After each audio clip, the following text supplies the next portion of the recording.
All right, we are back for another episode of Jupiter Brain. Yes, sir. For those of you who don't know, my name is Josh, and this is Albert. Yes, and so here at Jupiter Brain, we are on a quest to understand the universe around us. Now, will we ever actually understand the universe around us? I don't know, but I would rather be on the pursuit than not at all, right? Agree.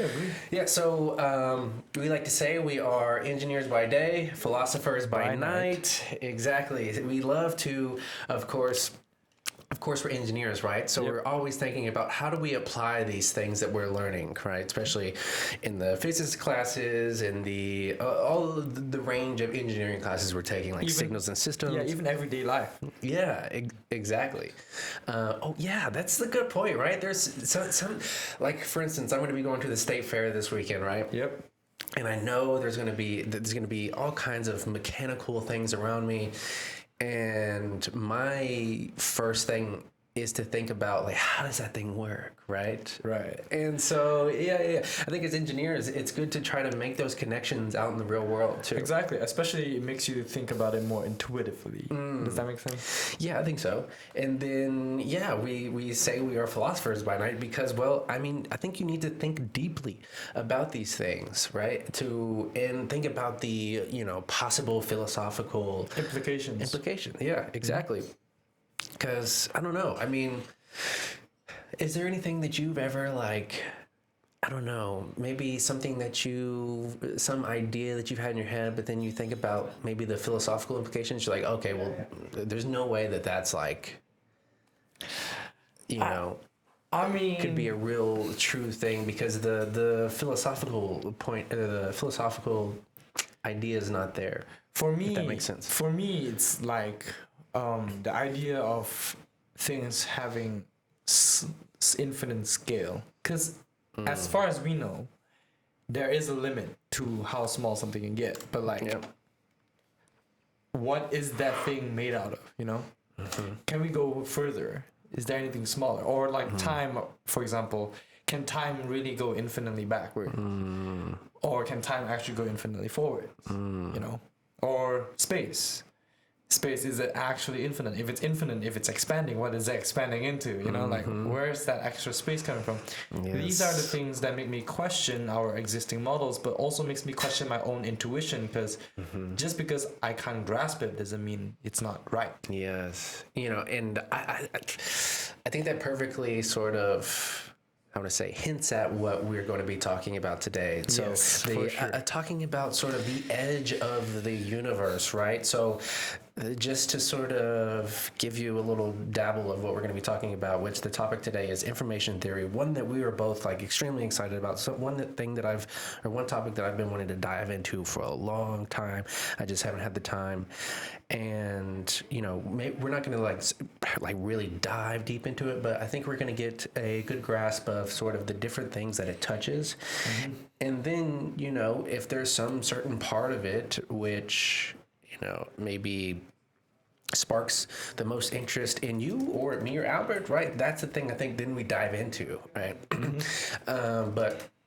So information theory, and then so there's this idea, right? And this is one of the things that intrigues me the most about this, because I believe this is one of the most philosophical questions of the day is, do we live in a simulation? And one of the things that sort of opens the door for this idea, to me anyways, is that, it sort of goes into black holes and how the information can be anyways, so essentially what we're saying is that a 3D volume can be represented by a 2D area, right? So it's essentially saying that, and this is just my thoughts, and we'll get further into this later, but that the whole sort of the surface area of the entire universe can represent the 3D world that we live in, right? That the things that we touch, right? So So yeah, I don't know. To me, That's kind of mind blowing, right? for sure. And we like to start off every podcast talking about how the week went here at UCO. And so yeah, Albert, how was your week? My week. Well, this week has been. I feel like slowly I'm catching up with my work now, and like sleep too. The sleep debt is slowly being paid off. Okay. The sleep debt is slowly being paid off. I'm less exhausted now. I think that's a good thing. So my time is being managed better now. So I think that's a win for me this week.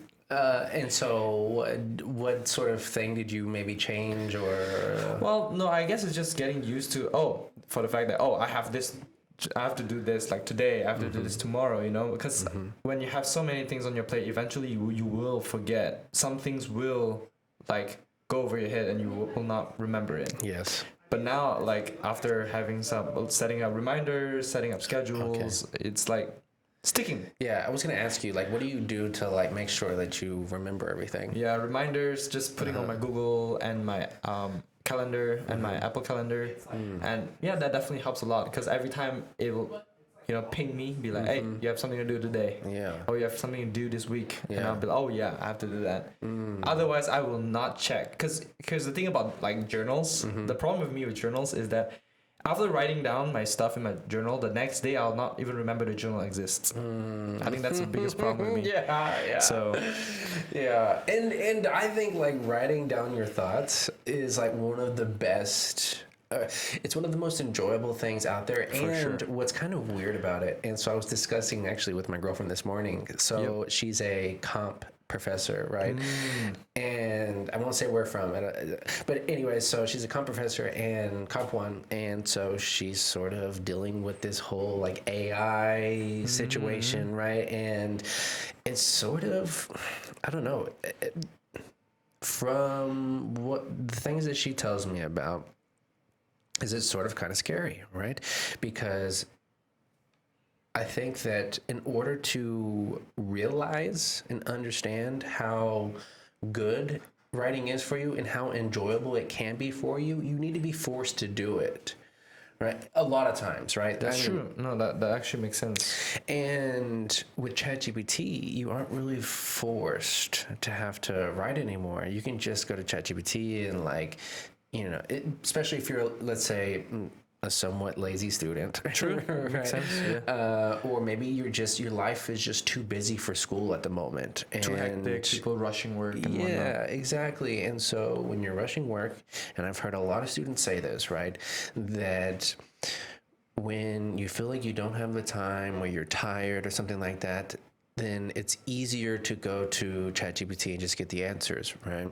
But my thought is like, well, that just comes down to your discipline, right? You need to just be more disciplined and not waiting till the last minute. For sure.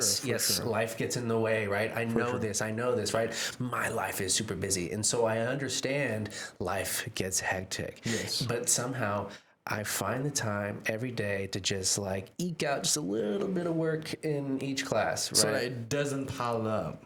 Exactly. And so you don't feel stressed at the very end.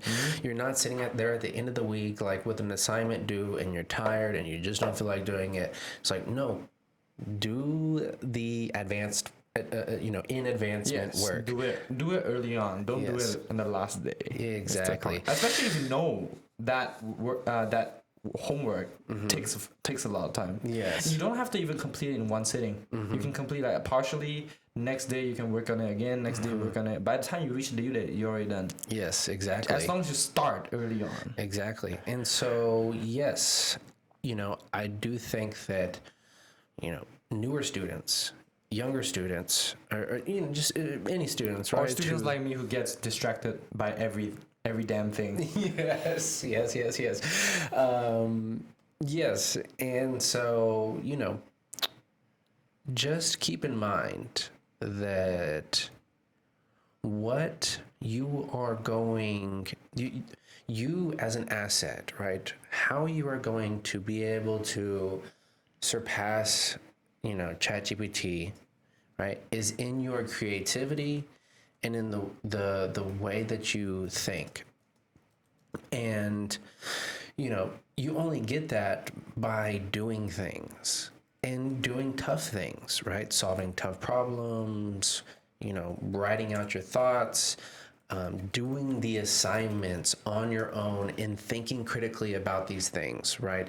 And the only way that you're going to be able to go to a job and say that, I am an asset to this company is that you show how competent you are. Exactly. And how consistent you are. Mm-hmm. Yes, because at the end of the day, right? ChatGPT is still pretty bad at some things. Like, you're not going to want like a ChatGPT project manager, right? For sure. You want somebody who has the skills to, have conversation, go to somebody's office and say, "Hey, what's up? How's your day going?"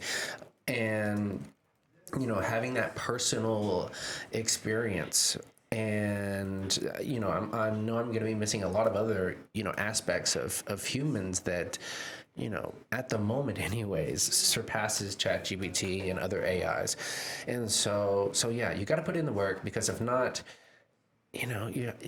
Don't be surprised when your work actually gets replaced. Yeah, exactly. That's what I was trying to say. And so let's see what else has happened over the week. So we had our first Physics Society meeting, which really went a lot better than what I thought it was going to. I sort of at first I was like, oh no, like what are we going to talk about? Because we weren't necessarily ready for no one was really necessarily ready to give a talk on a topic. Mm-hmm. And so we thought, well, let's do like a meet and greet, right? And so that, it's so funny how like just the simplest of things can make you realize that you're unprepared and makes you solve problems, right? So for instance, we were like, well, we'd kind of like to have some food or some type of like beverages and some at least some snacks or something. Mm-hmm. And so I'm like scrambling, trying to figure this out. And I was like, a light bulb hit me. I was like, well, we made some money from the t-shirts that we sold. So I was like, why don't we just use that money for the t-shirts for this first time, right? Because like Albert said, and Albert is right in this. We don't want to use the money from the t-shirts every time, because that's sort of our profit, right? We don't want to just throw away our profits, which, at the same time, like we do want to give back to students, and I don't really care too much about the profits. But at the same time, like if we want to do bigger and better, cooler stuff, we need to save a lot of money, right? Especially if we want to do like on a larger scale events. Yes. So I know that we've talked about this before in the last podcast. I believe we were talking about all the different ways in which you can get funding, even if you miss the deadlines for like I believe the $600 that they give each club. Yep. If you apply for this certain thing, but there's other ways to get like petty cash and emergency cash for things like pizza and beverages and stuff for like a meeting or whatever. Mm-hmm. And so yeah, definitely check those stuff out. That's on D2L under the SAF. So if you're a club and you're wanting to find these things out, you can even reach out to Physics Society. Like we've had to figure out a lot of these things, and we're slowly figuring it out. And by now we know quite a bit. Our treasurer, Levi Cosgrove, which hopefully I think we are planning something like next month for him to come on the podcast and talk about his research, which would be really interesting. His research is in material science and sustainability of magnets and manufacturing. Yeah, and he's been working really hard on that, and he knows a lot about it. And so I would love to pick his brain on it, love to have him come on and just sort of rant about it. Rant about how difficult his paper was. yes. Yeah, and the ups and downs, right? Yep. And for sure. Because as we have learned, research it's kind of a headache. It can be sometimes. It's not for the weak. Yes, exactly. So yeah, we order pizza, right? And what's great is that we have Emily Brake, which is our basically social media coordinator, and she gets like a super good deal at Dado's Pizza, which everybody was really I want to say, surprised about how good the pizza was. It's true. It's so good. Dado's, we love you, man. Yeah, it's actually very good. Dado's New York style pizza, which is like one of my favorite styles of pizza, was really, really good. And everybody enjoyed it. We even got a shout out by Dr. Benjabar. Oh, yeah. So I was in class right after the meeting. I was in Dr. Benjabar's class, Digital Signal Processing, DSP.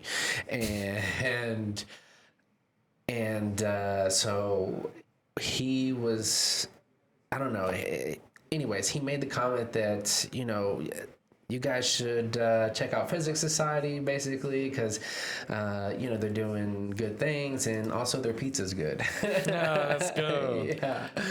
Yeah. So, and then, you know, we ran into this. I was thinking, like, okay, well, what do we talk about in this meeting, right? I didn't want to just, like, here's pizza, have fun. Like, I don't know. I didn't know really. But, you know, so whenever I was in high school, one of the things that I did was I was in FFA, Future Farmers of America. Ooh. And one of my role was actually the president of our chapter. And so my role as a president is to run a meeting. Right, and to get things set up and coordinated. Yeah, exactly. And so I don't know. It's kind of funny. Shout out Mr. Scott for pushing me to do that, because that's sort of just, I don't know. I think he just saw sort of the natural leadership in me or something like that. I don't know, because I don't want to toot my own horn or whatever, but it does seem to come pretty naturally to me. It's just like, some, you know, I just enjoy, you know, forming a club and like running it. Yeah, and like building it. It's just spearheading it. Yes, exactly. And with Physics Society, and maybe one of the reasons why I didn't stay with FFA was because it just wasn't a topic that I was like super interested in. And so I finally found this thing, Physics Society, that I'm just like, I love every part of, right? I love the people. I love, you know, the topics. I love the idea. And so it just makes me want to just, I don't know. Do more. Give back to society. Exactly. And so yeah, I was like, well, what if I make some slides and we sort of go over things that are sort of new in Physics Society and like maybe some upcoming things and, you know, whatever. So yeah, I made a few slides that, you know, talked about like our t-shirts and things that we've done as Physics Society, you know, the times of what the lectures are going to be, which lectures, if all goes well, right? And so I guess just to sort of hint at what we're trying to do today is sort of formulate a outline for a talk we would like to give about information theory Tuesday. This coming Tuesday. Hopefully Tuesday. Now, I feel like we should wait until maybe Sunday night before we make a full-on decision. Yes. See how much we get done till Sunday night. Yep. And if we feel like we've got enough done, that we could just keep going and get it done, I say we do it, man. Okay. Yeah. But it's looking like we are going to give a talk Tuesday. Looks like it, yes. And so, you know, Professor Prather had a great, and it's funny because I went to him. He's sort of the person I go to if I need inspiration.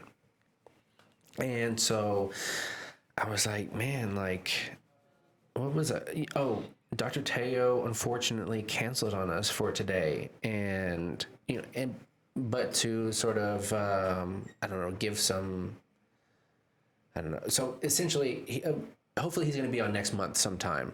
So he said he just needed a little bit more time. And he also has like a meeting for ABET accreditation that's today. So totally understandable. And so, but hopefully we have him on next month sometime. And so, but anyway, so I just got that email from Dr. Teo saying he's got to cancel. And so I was just like, man, what do we do? And so, you know, I went to Professor Prather to try to get some inspiration. And because we just sort of like start to have a conversation, and there's like some jewel that I can always pull out of that conversation. Oh yeah. That I can like grab and run with. And so we're talking, and I'm just sort of like bringing up the idea of maybe talking about information theory, and I asked him like sort of what he knew about information theory, and so we started to have a conversation, and then we started to talk about the first talk on Tuesday, and he's sort of was talking about how he didn't think he had enough time to really give a talk on Tuesday to feel like he's prepared, right? And I know Professor Prather, like he wants to be mega prepared. I'm not that way. I'm like, well, for one, this to sort of talk about this is, I think for students, what our role as students in giving a talk should be, for the most part anyways. Now, you did a pretty deep dive into pilot wave theory. Yep. Last semester, which you should go look at on our YouTube. Him and Levi Cosgrove gave a great talk on pilot wave theory. But what I'm trying to say is that I think our role as students in physics society and giving talks should be sort of like an introduction to a topic. Yes. And to not sort of give students too much pressure in like really trying to like be on the board and writing equations and So like Dr. Taylor's style, where he just shows how these intuitive concepts arise from these equations. Remember these? Do you remember that? yeah When yeah he talks about how atoms form. I think that's a little deeper than That's still what deeper?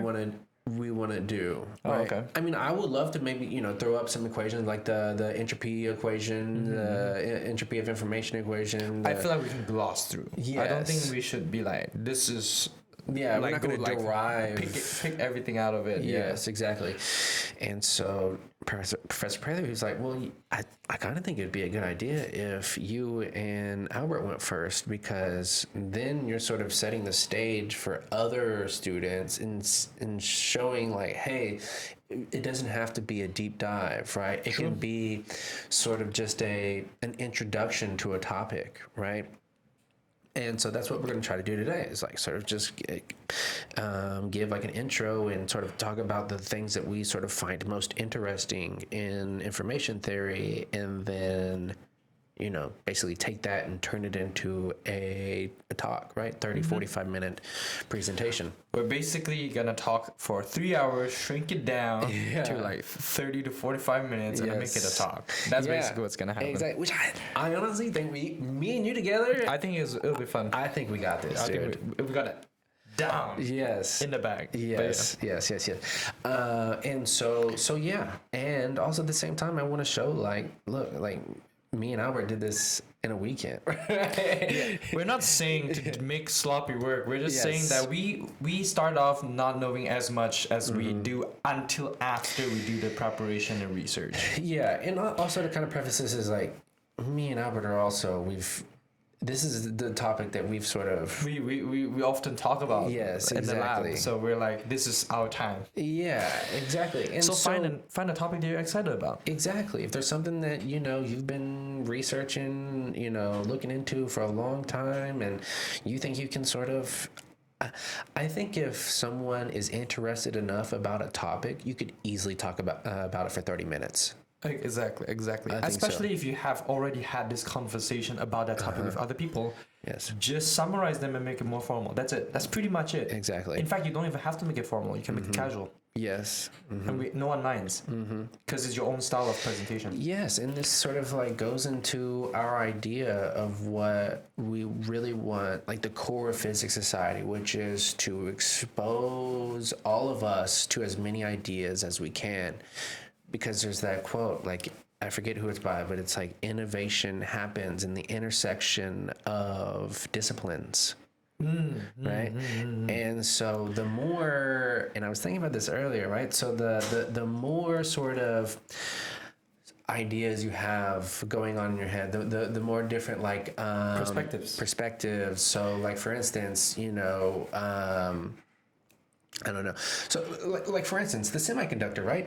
That is three things coming together, right? Material science, electrical science, and information theory, essentially, right? And it created computers today.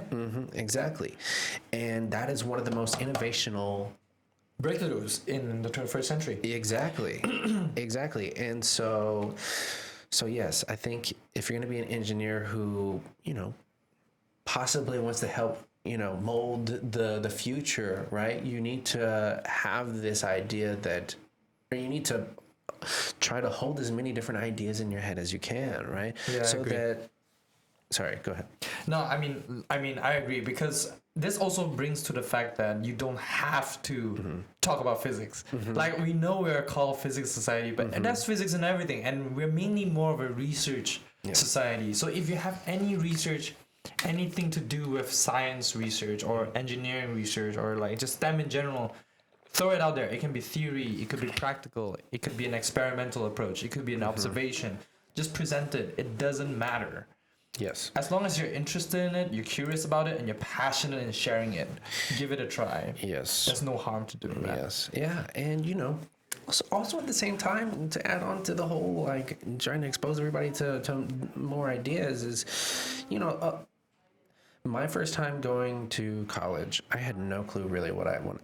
I wanted to go and play professional soccer, and like that was like really whenever I had to think about, well, what is it professionally that I would want to do if soccer didn't pan out, right? I had no clue, right? And so I think you should take this time in college to expose yourself to as many ideas as you can, so that you can find that thing that's like really lights up your light bulb. Your calling. Exactly.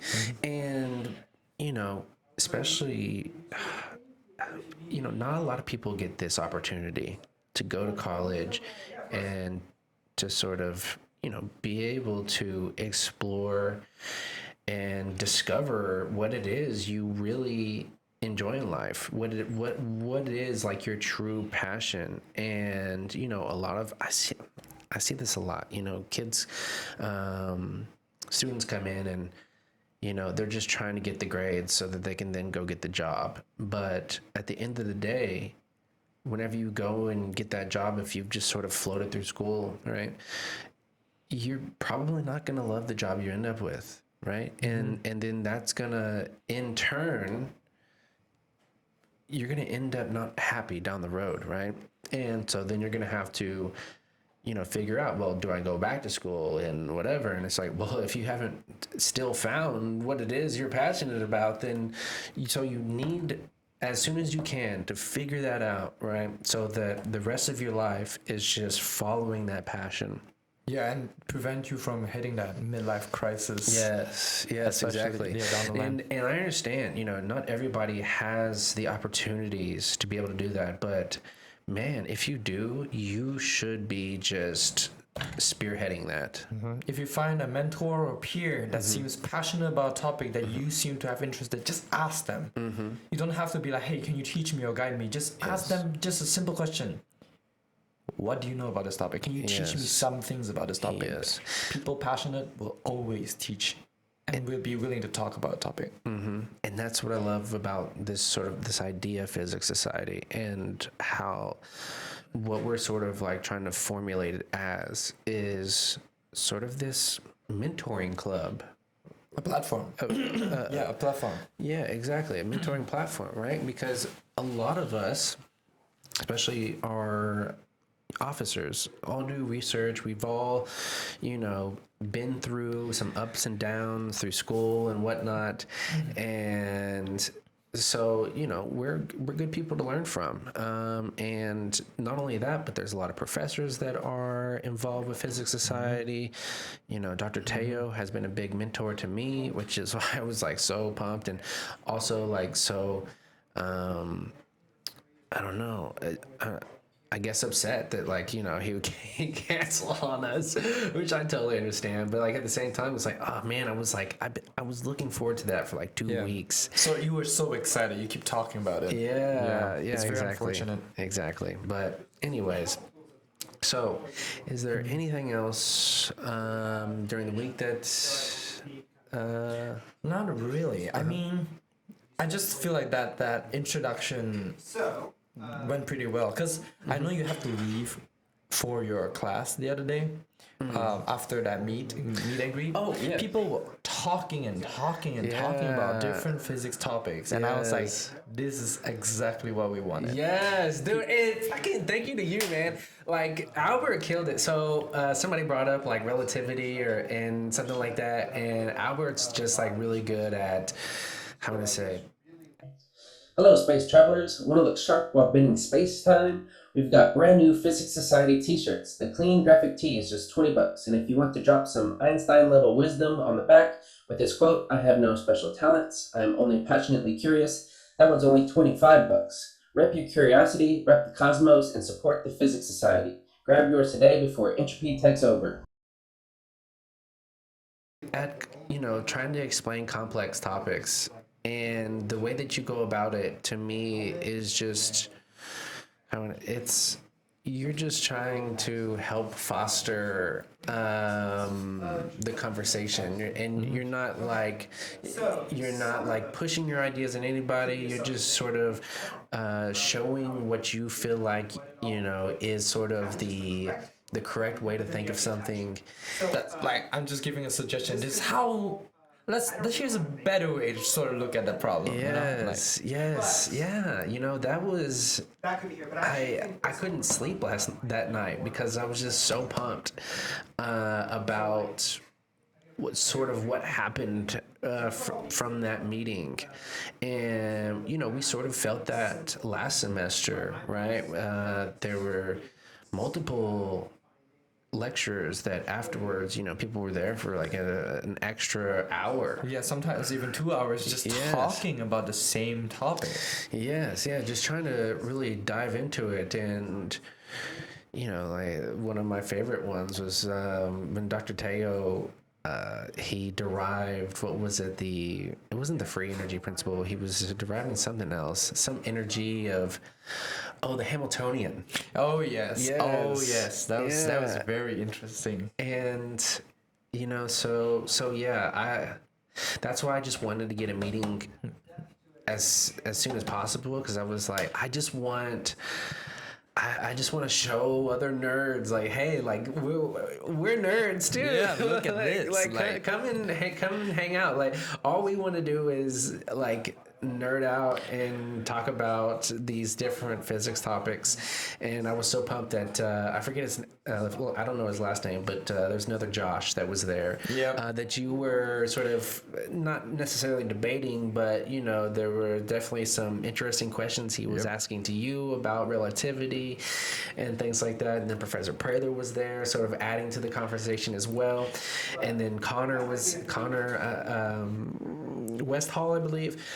He was there, and he seems to be very knowledgeable and curious character as well, which I didn't know Connor until just this semester, and I don't know, I've enjoyed. They're all very learning fun about Connor. people to hang out with, and the beauty of it is they all have different perspectives of the same idea, and they're all skeptical in different ways, and then that is what makes new ideas. Yeah, because they all see different things, and then from skeptical people, if you manage to come to a same conclusion, that's how you know it's right. Yeah. And I think that's why we need more of these talks, sharing different perspectives to see if there's a new idea or if the existing idea is already set in stone. And that's that passion we were just talking about.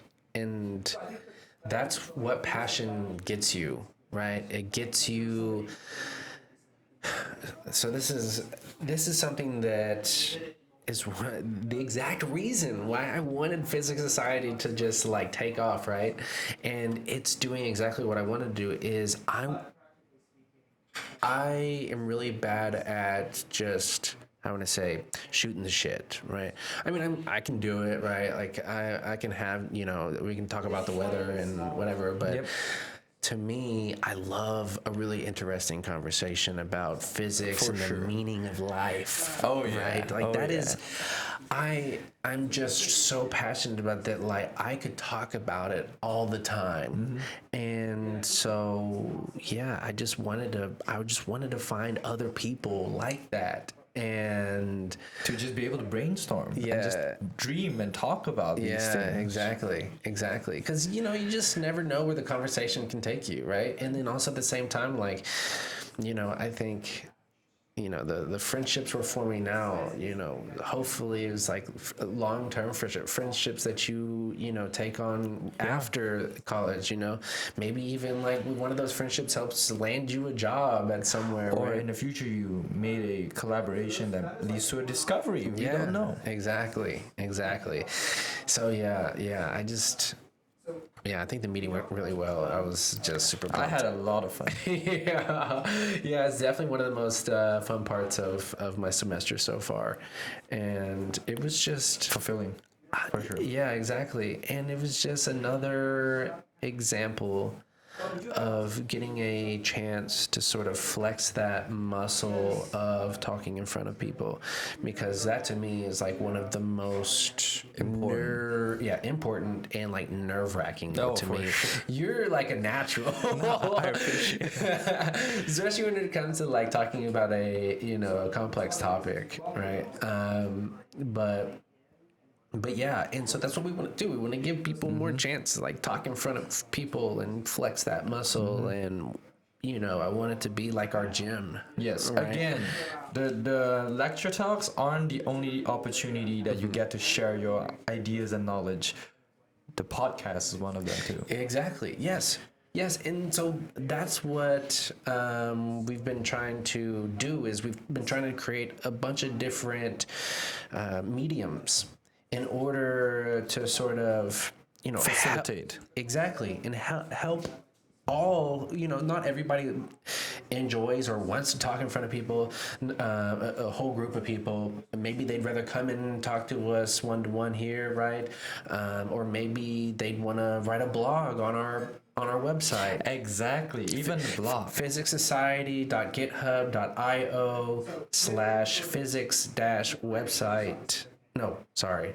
/physics dash society dash website. Yes. There we go. I think I posted it in the links below last time, so I will do that as well. Yes, and so if you feel free, share your ideas on the blog. Feel free to let us know if you want to come to the podcast and share some interesting ideas and topics. And of course, there's always the lectures. Just feel free to give it a try. And who knows, you might meet more people that has the same idea that wants to work with you on those ideas. Exactly. I think that's what I really think we're going to grow a lot from just all the different things we're doing. I mean, it's just the fifth week, sixth week.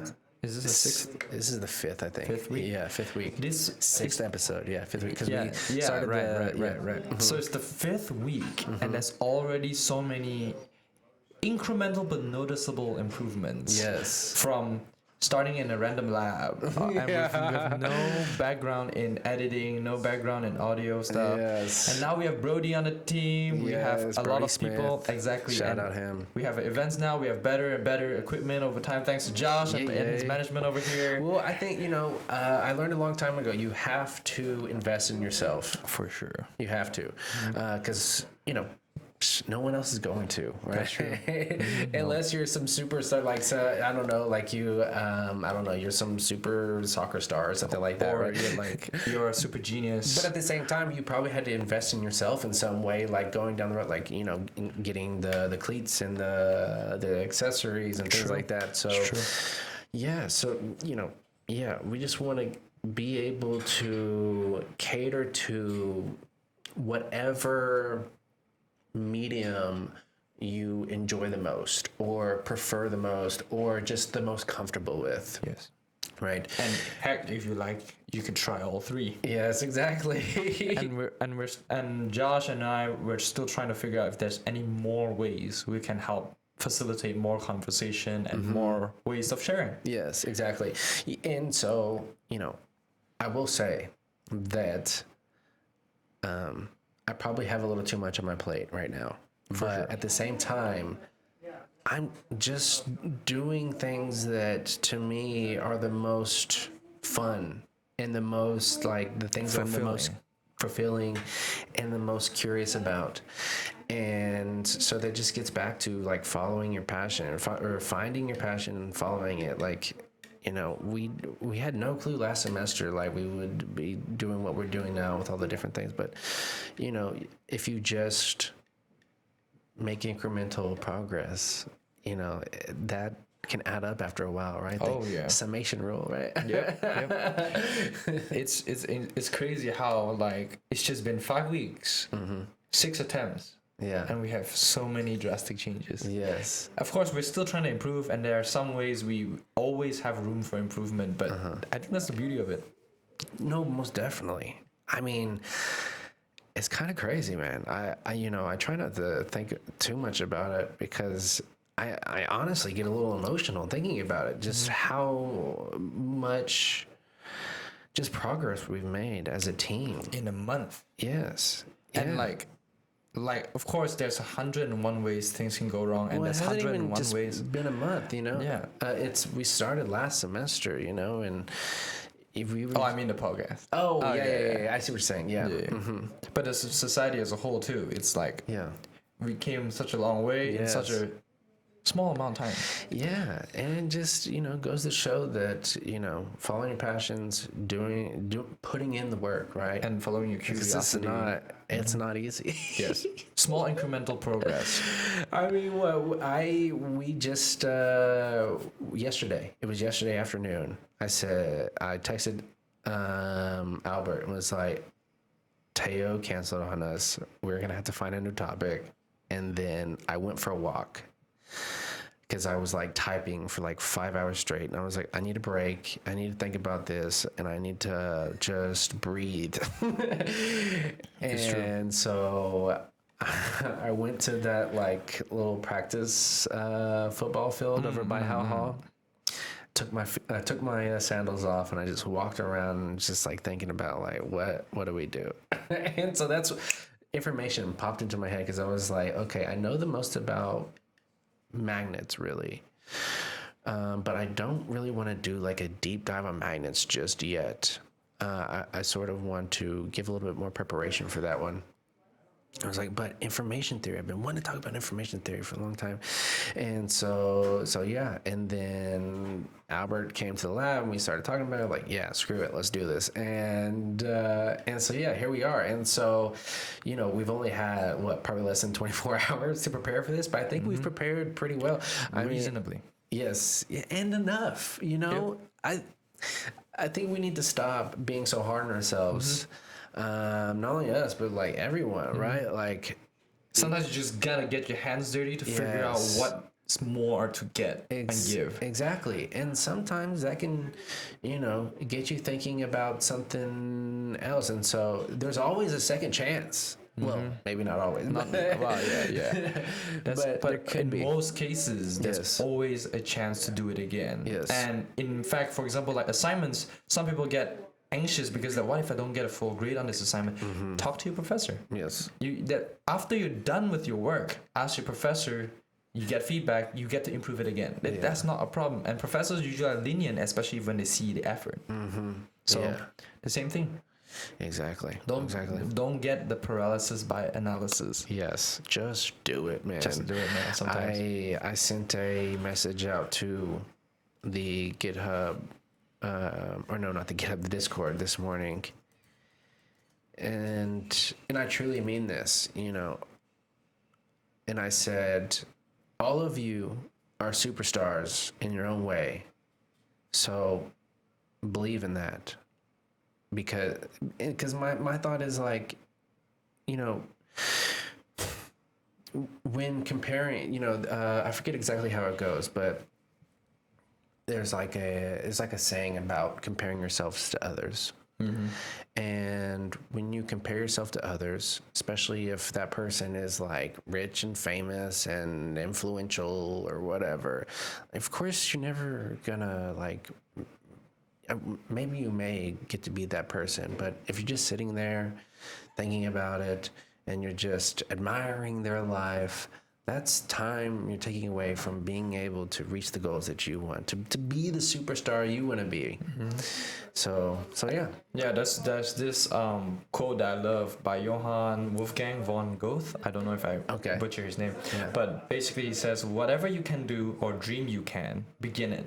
Boldness has genius, power, and magic in it. And I've always lived by this. I learned this quote in my first semester when I joined PLC, President's Leadership Council. Yeah. They have a talk and someone brought it up. And I'm like, that's true. Because every time we try something new, that opens up more opportunities. We learn so much from it and realize which part we are lacking, allowing us to improve. Exactly. And that sometimes to me is one of the most, I'm going to say, just that's where I get the most dopamine hits from, is seeing the progress I'm making. Just because, every day. Seeing the method. Yeah. I mean, if you really focus on trying to, progress every day, every week is going to feel like a success, right? Because you can look back just a week later like, oh my gosh, look at all the stuff I've learned and all the things that I know now and that I didn't, and these tools that I can now take with me into the future. Exactly. And then you realize, okay, and then I have tomorrow. Of so course. let's go. That's the more exciting thing. Yeah. Of course, we're not saying this applies to everything. There are times when you will hit a wall or plateau. Oh, for sure. But that is when you ask for help, or that's when you start changing your methods. Like when you're working out, when you hit a plateau, change your techniques, maybe deload, let your body rest a little bit for a few days. You will get back with even better performance after. Sometimes you just need to look into what things you need to do and what not to do. Yeah. That's a good point. We'll leave it there. And so I think this is a good time to get into our topic for today. Sure. That's a very long but emotional and important part of research. But yes, now time to dive into information theory. Yay. The meat and topic of today. So, I always like to start off with a little history. I think it's important to know the history about things, because it gives you perspective. It makes you realize, and especially when you really dive deep into the history, you figure out, that these people were flawed, and, maybe they just, you feel more like they are just like you, or some people that right? They're just like you and I. It's just that they found something curious and they follow it. Exactly. And that goes into our favorite quote in Physics Society, which is, I have no special talents, I'm only passionately curious. And this is Albert Einstein's quote.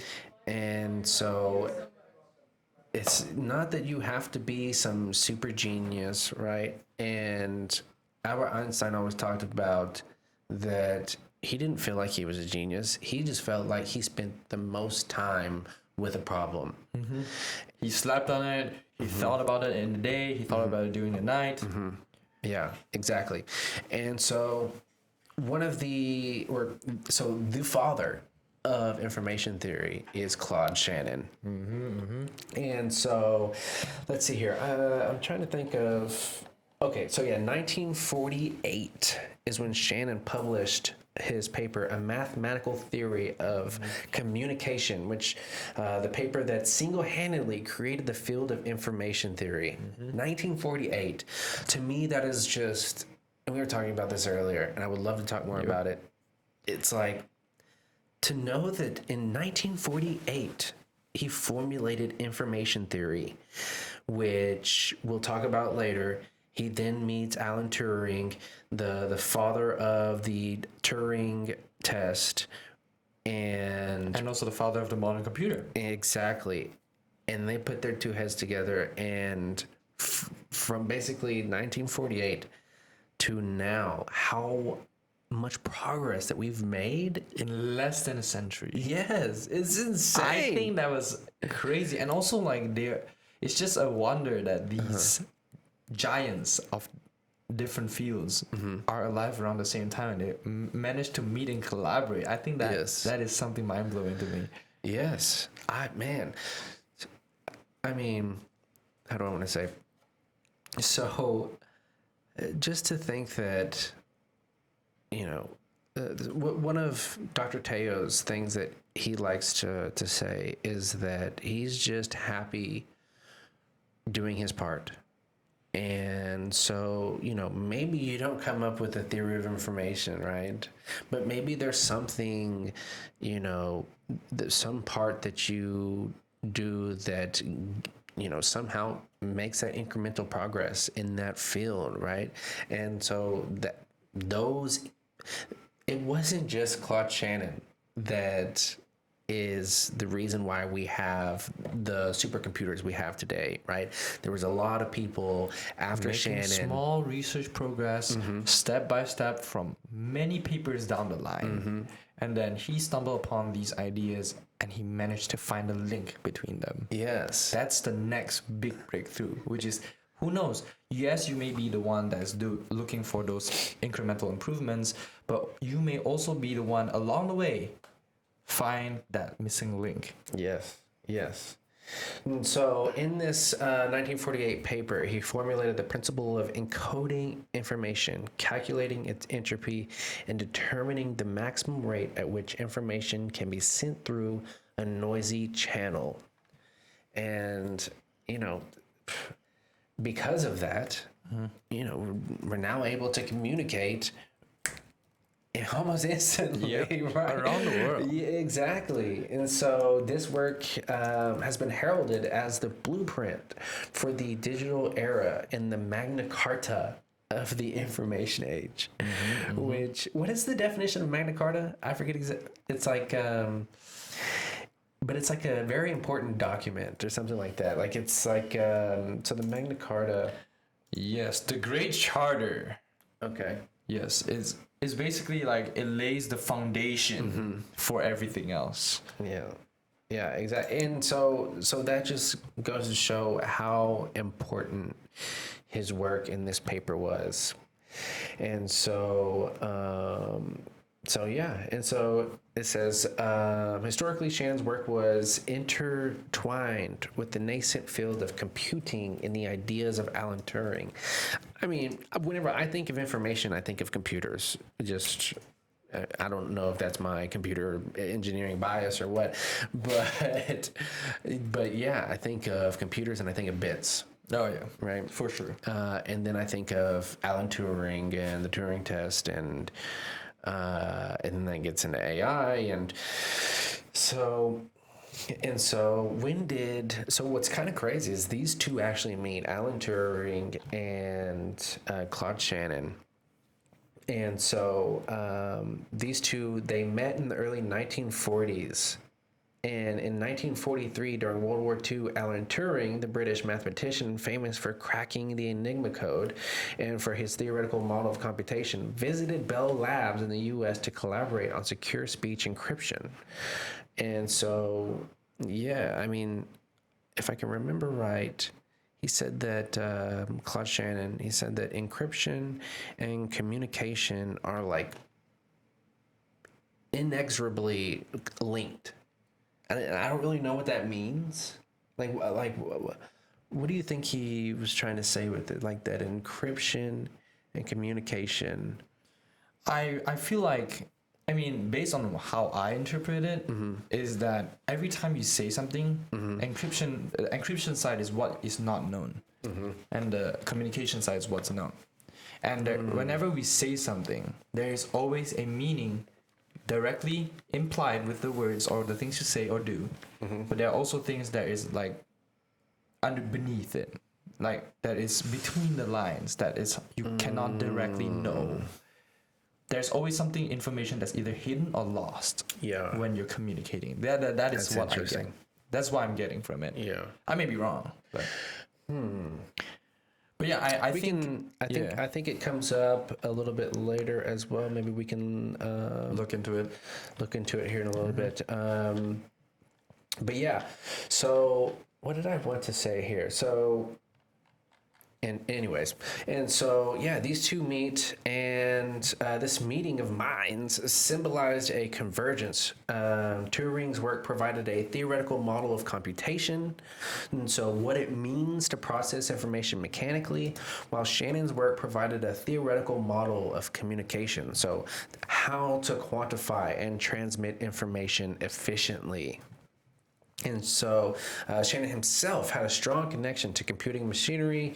In 1937, a decade before his information theory paper, Shannon wrote a groundbreaking master's thesis at MIT demonstrating that electrical circuits could perform logical operations by representing true/false as on and off states, which, yeah, I mean, that's the foundations of computers, man. Yep, Bits. truth tables and Boolean algebra. And Claude Shannon is also the father, the person who comes up with the bit. Yes. And Coined the term. and you know, it's just so interesting that. Well, I don't think he coined the term. I think he popularized it, no? Oh, I think it said. I think he popularized it with his paper, but I don't think he coined it. Huh. Anyway. I don't know. We can look it up. Let's look it up. Yeah, the bit was coined by John W. Tuckey. It's just that a statistician that worked at Bell's Labs that worked with Claude Shannon before. It's just that Claude Shannon popularized it. Okay. Good point. And introduced to the public in his 48 paper. Okay. Good to know. Yeah, we don't want to make too many mistakes here. Yep. Geez. So, let's see here. And then so, so yeah, birth of the digital circuit design, which is, so what I was going to say is, so in digital signal processing in the class I'm in right now with Dr. Benjabar, which is why I would love to have Dr. Benjabar on, because I just would love to hear what he maybe thinks about information theory. I know. And, you know, he's done research, and so I would love to talk to him about his research. But so in digital signal processing, it's basically signals and systems, which signals and systems, you're basically analyzing continuous waveforms or continuous signals. And then in digital signal processing, you're basically taking that waveform and digitizing it, right? And so the lab that we did the other day is we have this essentially a processor, a mini computer, right? And we're feeding audio into it, and it's basically digitizing the audio and then sending out a digitized version of the audio, and it sounded good. And so you see that this method works, right? This digitizing of regular signal. Now you sort of, apparently you do lose a little information, but not enough that you can really tell the difference. And this leads me into, I've been wanting to look into, so Spotify, shout out Spotify. They host our podcast. Yep. They have like some new deal on their platform where it's supposed to actually make the sound better. Spotify makes sound better. I don't know how to look this up. See if it comes up. It's about Spotify. Lossless listening makes music sound amazing. Yeah, that's what it's called. It's called lossless sound. And so I don't know how they do this, but it'd be interesting to look into it. Yes, for sure. I wonder if they have like some paper, or they maybe took some research that somebody else did and were able to do this. I mean, to me, you listen to something on Spotify and it sounds good, or good enough anyways to me. And so they've somehow figured out to make it sound better. Which is, pretty interesting how they patch it up. Yeah, right? Yeah. So who knows how they did that, but definitely would like to look into that. But yeah, so, you know, it's so crazy to me that in 1948 he comes up with this information theory, and then in 2025 I'm over here, you know, with this pretty complex microprocessor doing labs on it, right? And so to think that like an engineer in 1950 probably didn't have to know what we have to know now. They're probably at the cutting edge. They probably don't know as much as like our modern day students would know. Well, you know, I've heard this before, and I don't know how true this is. I've heard that engineers now have to know like a lot more than what engineers did back in, you know, let's say 1950s, 1960s.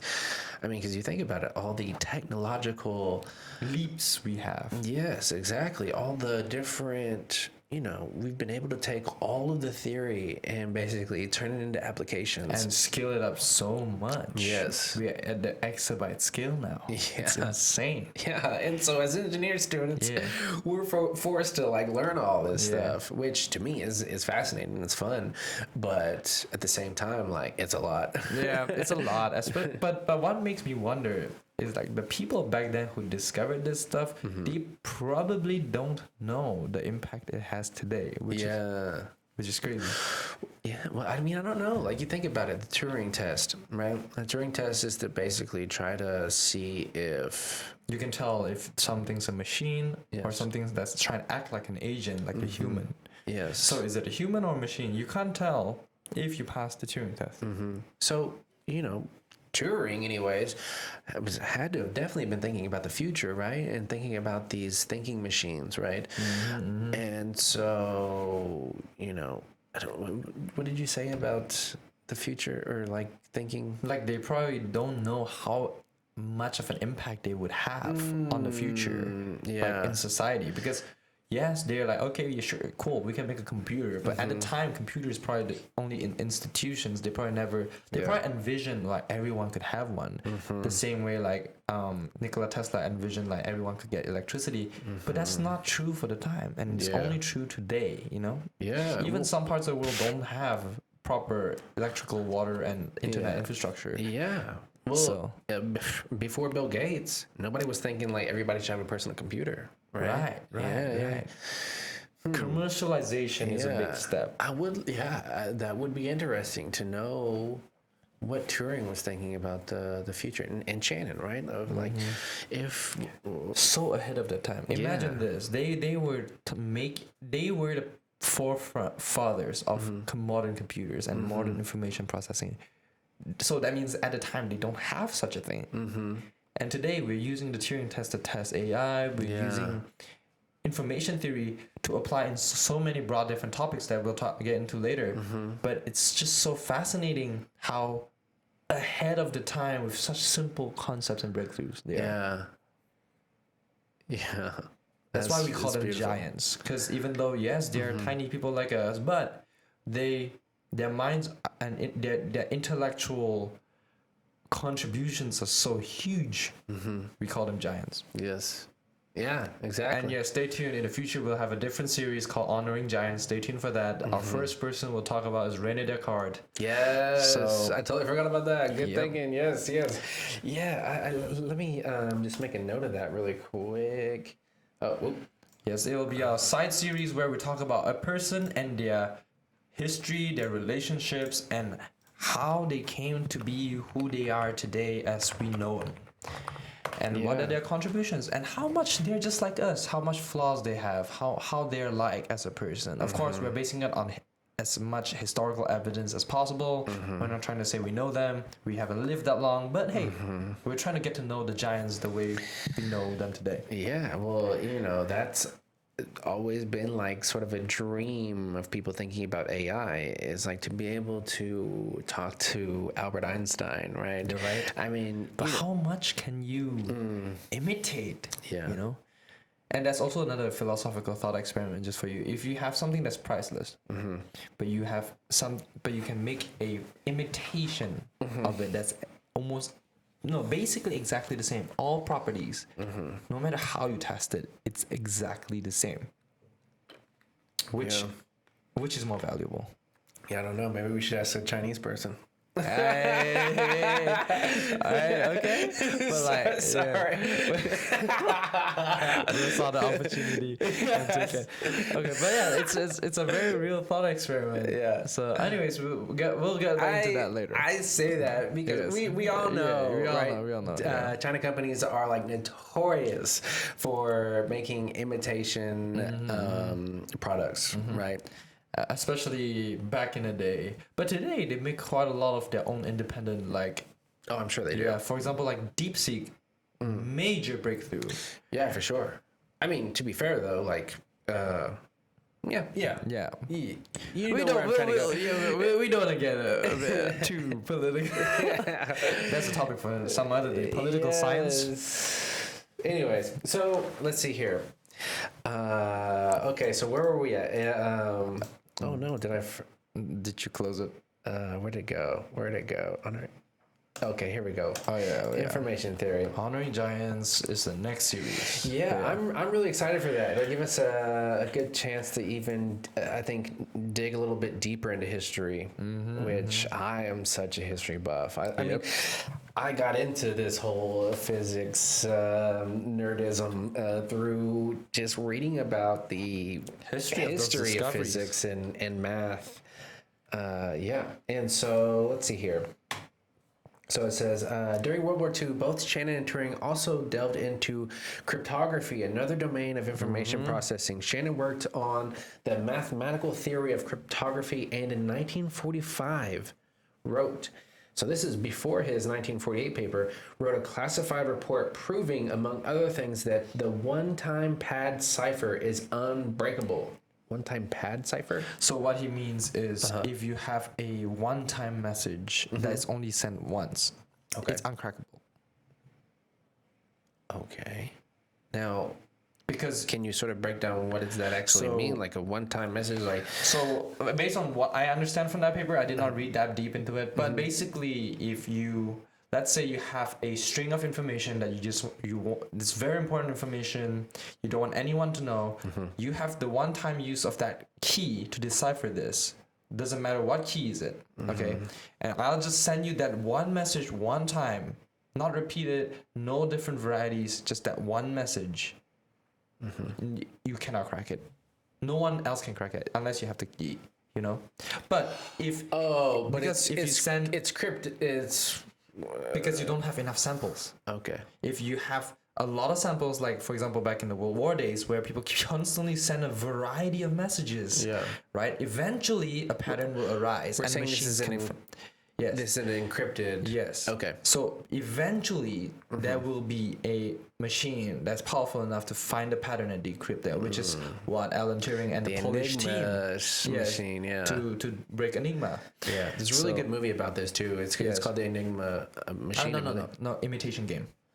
Oh yeah. I You're right. do have to say though, they did not honor the Polish team. The Polish team helped so much. There's so many brilliant minds there that actually helped out. But I guess they couldn't pay enough actors. But Yeah. basically, yes. But if you have only a one-time message, nothing else. One-time key, one-time message, nothing else.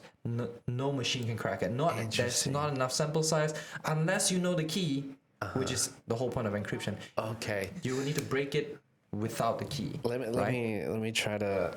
Okay, so this is what you're trying to say is, you've just encrypted a message, right? So let's say you're sending your loved one, just talking about your day, right? And you encrypt it, right? And using a certain pattern.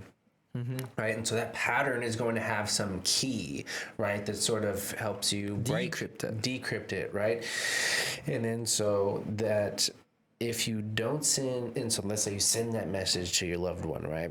And then so if she has the key, she can encrypt it. But if she doesn't have the key, because she can't go through and it's only one message, like if he were to send her, let's say like 100 hundreds of pages of different messages of the same encryption method, yes, you can eventually decrypt it. I see. Yes, Okay, but if it's a okay. one-time thing, That makes sense. and both keys are lost, Interesting. no one can decrypt it. Interesting. One time.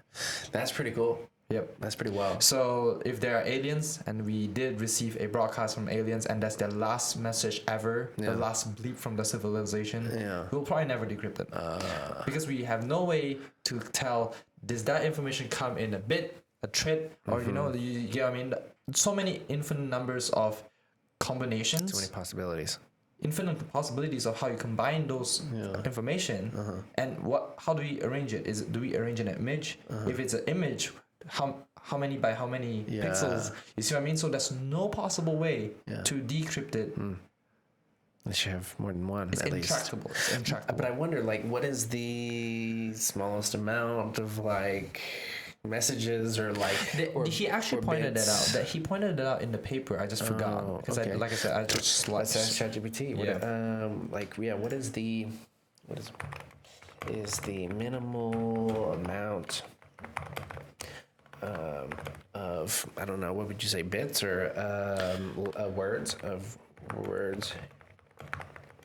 to encrypt an encrypted. Is there such thing? Shannon, apparently. All right, let's see. Hopefully it doesn't hallucinate here. Which, I don't know, like, people say that their ChatGPT hallucinates all the time, and I'm just like, I don't see it. I don't get very many hallucinations, I don't think. I mean, I don't know. But anyways, I also always ask those people, like, do you have the subscription version? And a lot of times they'll say no. So I'm just like, I wonder if the unsubscription, like... It is worse. Yeah. Because I have tried both. But for sure, again, we're not saying rely on ChatGPT. Yeah. But remember, ChatGPT is a glorified search engine. Yes. It's only there to give you answers as accurate as much as Google. And you all use Google before. It's not always the best research resource anyways.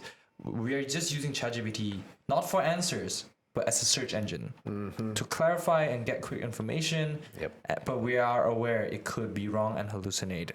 That is our sort of little disclaimer. We're not saying rely on AI. We're just saying AI is a good tool, and you can definitely use it. Just be aware of its for sure. But I mean, it's like, I mean, you should do the same thing with people. It's the same. I feel like it's the same everywhere. Any information you get, you always verify it.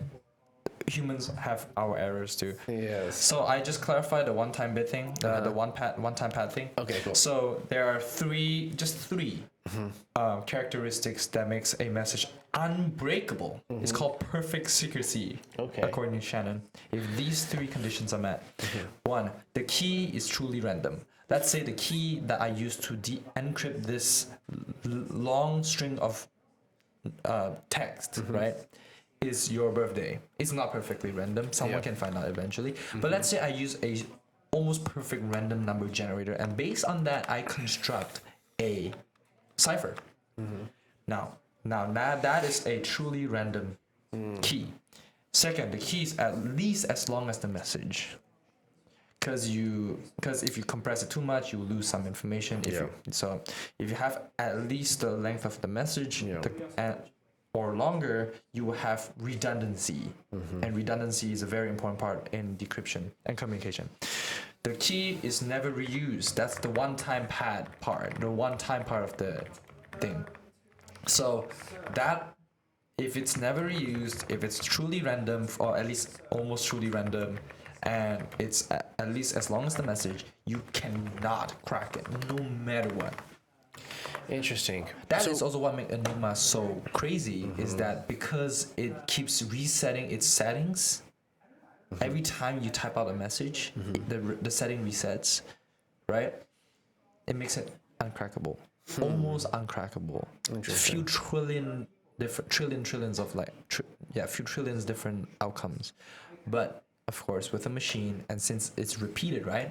There's a repeating pattern eventually. Yeah, that's what I was about to say. Like, that's always a meta pattern. There really is no. Well, I don't know. So from what I've heard, is that there's no such thing as truly random. Like when generating, pseudo-random. when trying to generate random numbers, which is kind of crazy. They used to have books that you'd go to like be able Look to for random numbers, right? Yeah. Random string of numbers. It's pretty interesting. I mean, to be fair, it's kind of hard to generate strings of numbers that are not like repeating. Yeah. With pi, but pi is still a pattern. Yeah, my whole thing is like, okay, so let's say I started just shouting out numbers to you for what I feel like was random, right? And you start writing them down, right? You can find a pattern. You can find a pattern, you think? Yes. And so if I'm just like 5, 7, 9, There is 12, 13. there's an actual website 3 called the rock paper scissors versus AI, right? Okay. It's a small model. It's not a very big model. That AI will find a pattern especially if you try to be random, right? You will notice it'll start winning at rock paper scissors again and again and again because it started finding a pattern in your quote unquote randomness. You have to think about your next move just to outsmart that little AI rock paper scissors. Interesting. I love So it. you just all you do is click Right. and I you, lost the first one. oh, that's just by chance, but it'll start picking up your random pattern. So you can start trying to be random, right? Just try to be random. Don't think. Just try to be random. Okay. Oh, I'm winning. Just try to be random. It'll start racking up more points than you because it started noticing your pattern. See? I'm almost ahead. Oh no. No, it's a game of big numbers. Law of large numbers. Oh my gosh. It's always ahead, right? Yeah, it's always So, ahead. It's yeah. so crazy. Go to rock paper scissors dash artificial AI dot intelligence. versal. Or yeah, you can just look up what I looked up. It was just rock paper scissors versus AI, and there's a link. Yes, and an Hilarious. interesting, neat thing you notice is every time you change a strategy, that proves that you're not random anymore. Yeah. But you consciously shift your strategy. Yes. If you don't do that, it will win by a large margin. But since you keep changing strategies, it'll only take 3 to 4 or 5 different next attempts to notice the pattern. That's crazy.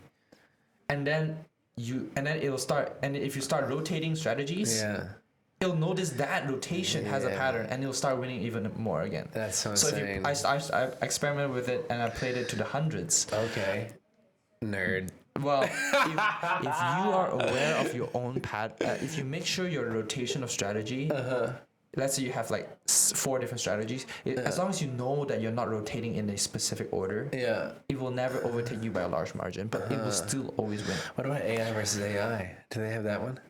That would be interesting to look at, right? I actually tried that. Yeah. So what I do is Yes.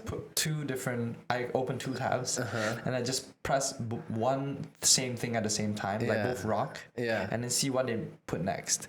And then that whatever it put next, I put it on the other one. Yeah, and eventually interesting. one of them will win.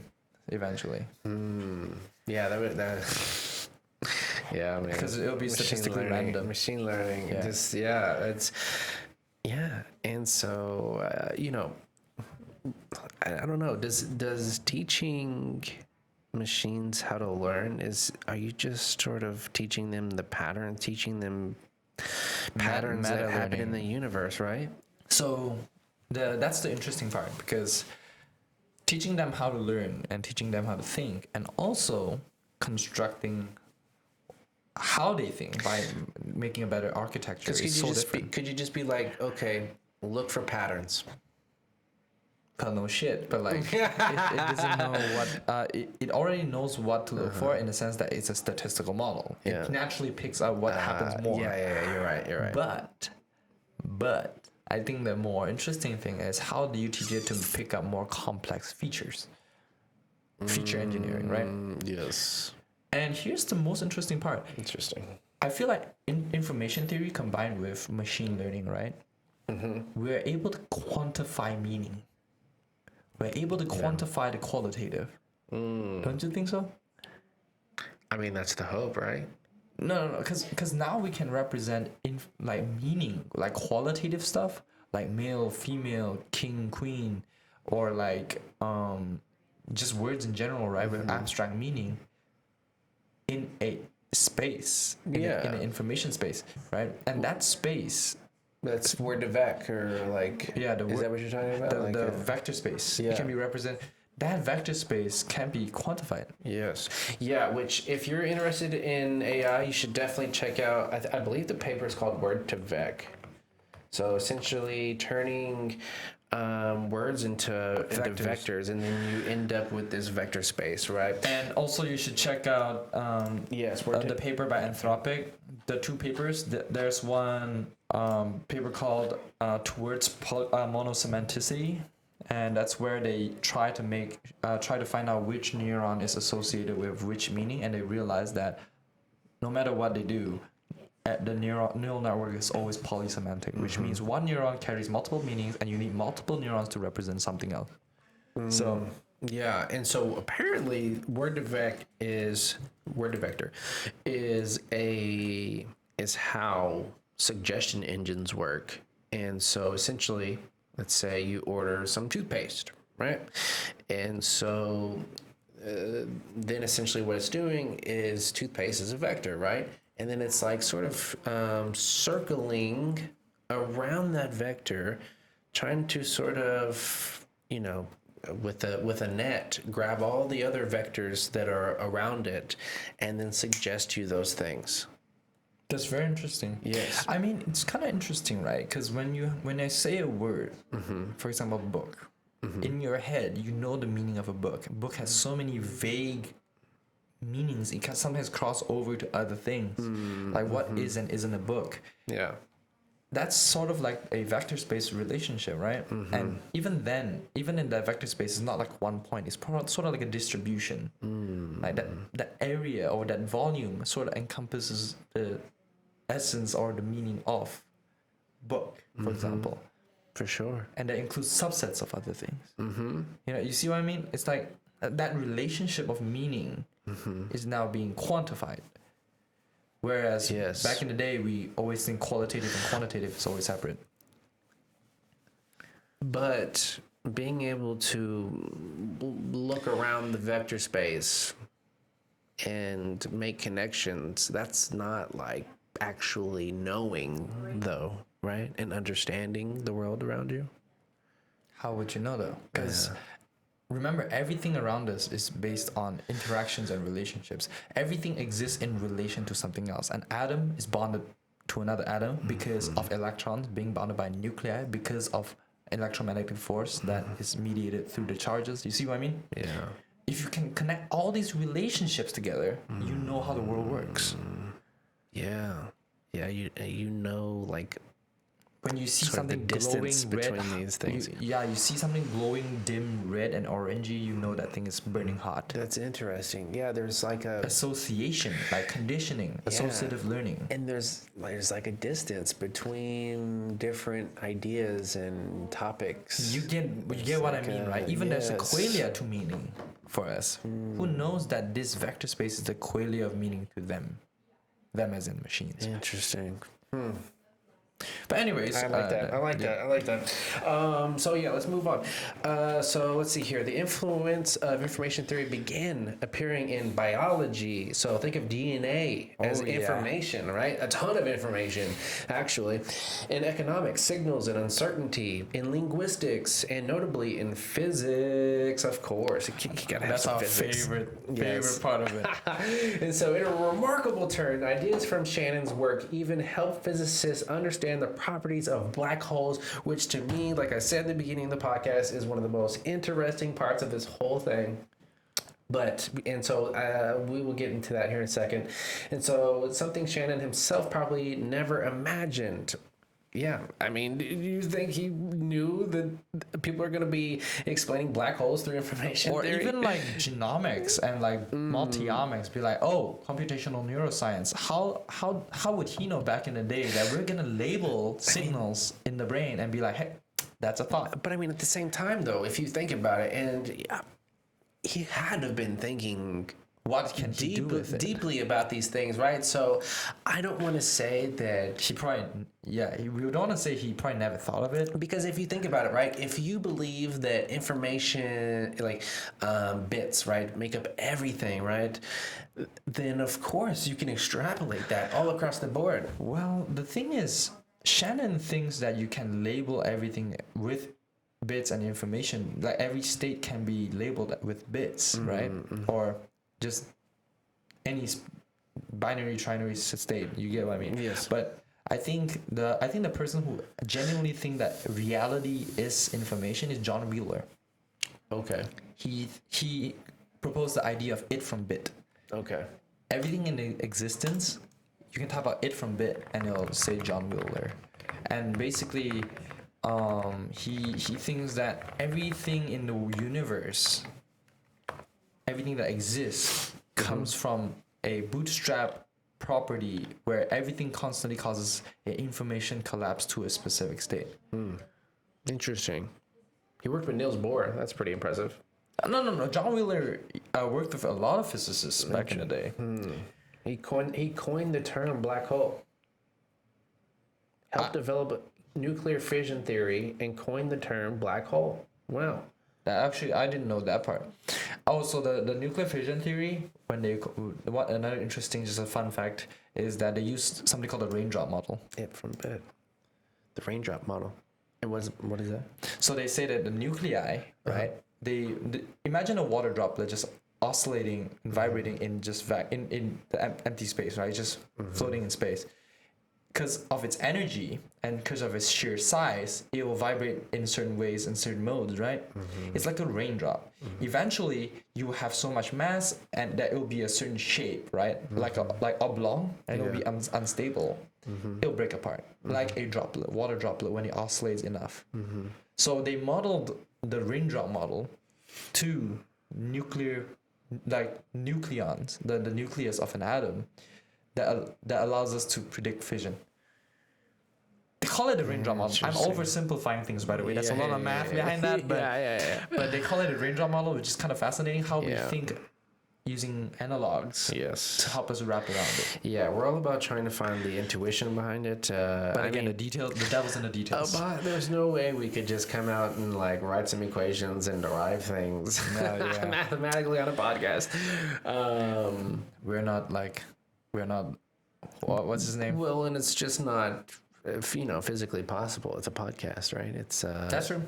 people are, This is not a masterclass. I mean, actually, some people apparently do like watching the video podcast. But yeah, that's the last thing I want to do is try to do some math on a podcast. Yep. Neither do I. I mean, I'm down to like sort of, how would I say, verbally talk about an equation, but I don't think like trying to visualize that would be trouble, especially if you're trying to make a long equation. Yeah, exactly. Logarithms? The fuck are logarithms? Yeah. Okay, so yeah, the key point here is that the notion of information measured in bits, governed by probabilistic laws, turned out to be a common thread linking diverse disciplines. And so, yeah, let's get into this next topic. So, yeah, I think what's kind of interesting, right, is information physical? Because you think about bits, think about ones and zeros on a computer. You don't, very abstract. They feel abstract, right? Yeah, and so the physicalness, but of course, they're definitely physical, right? And so this realization dawned on scientists in the latter half of the 20th century. Information is not an abstract, ethereal entity. It is encoded in physical systems and therefore obeys physical laws.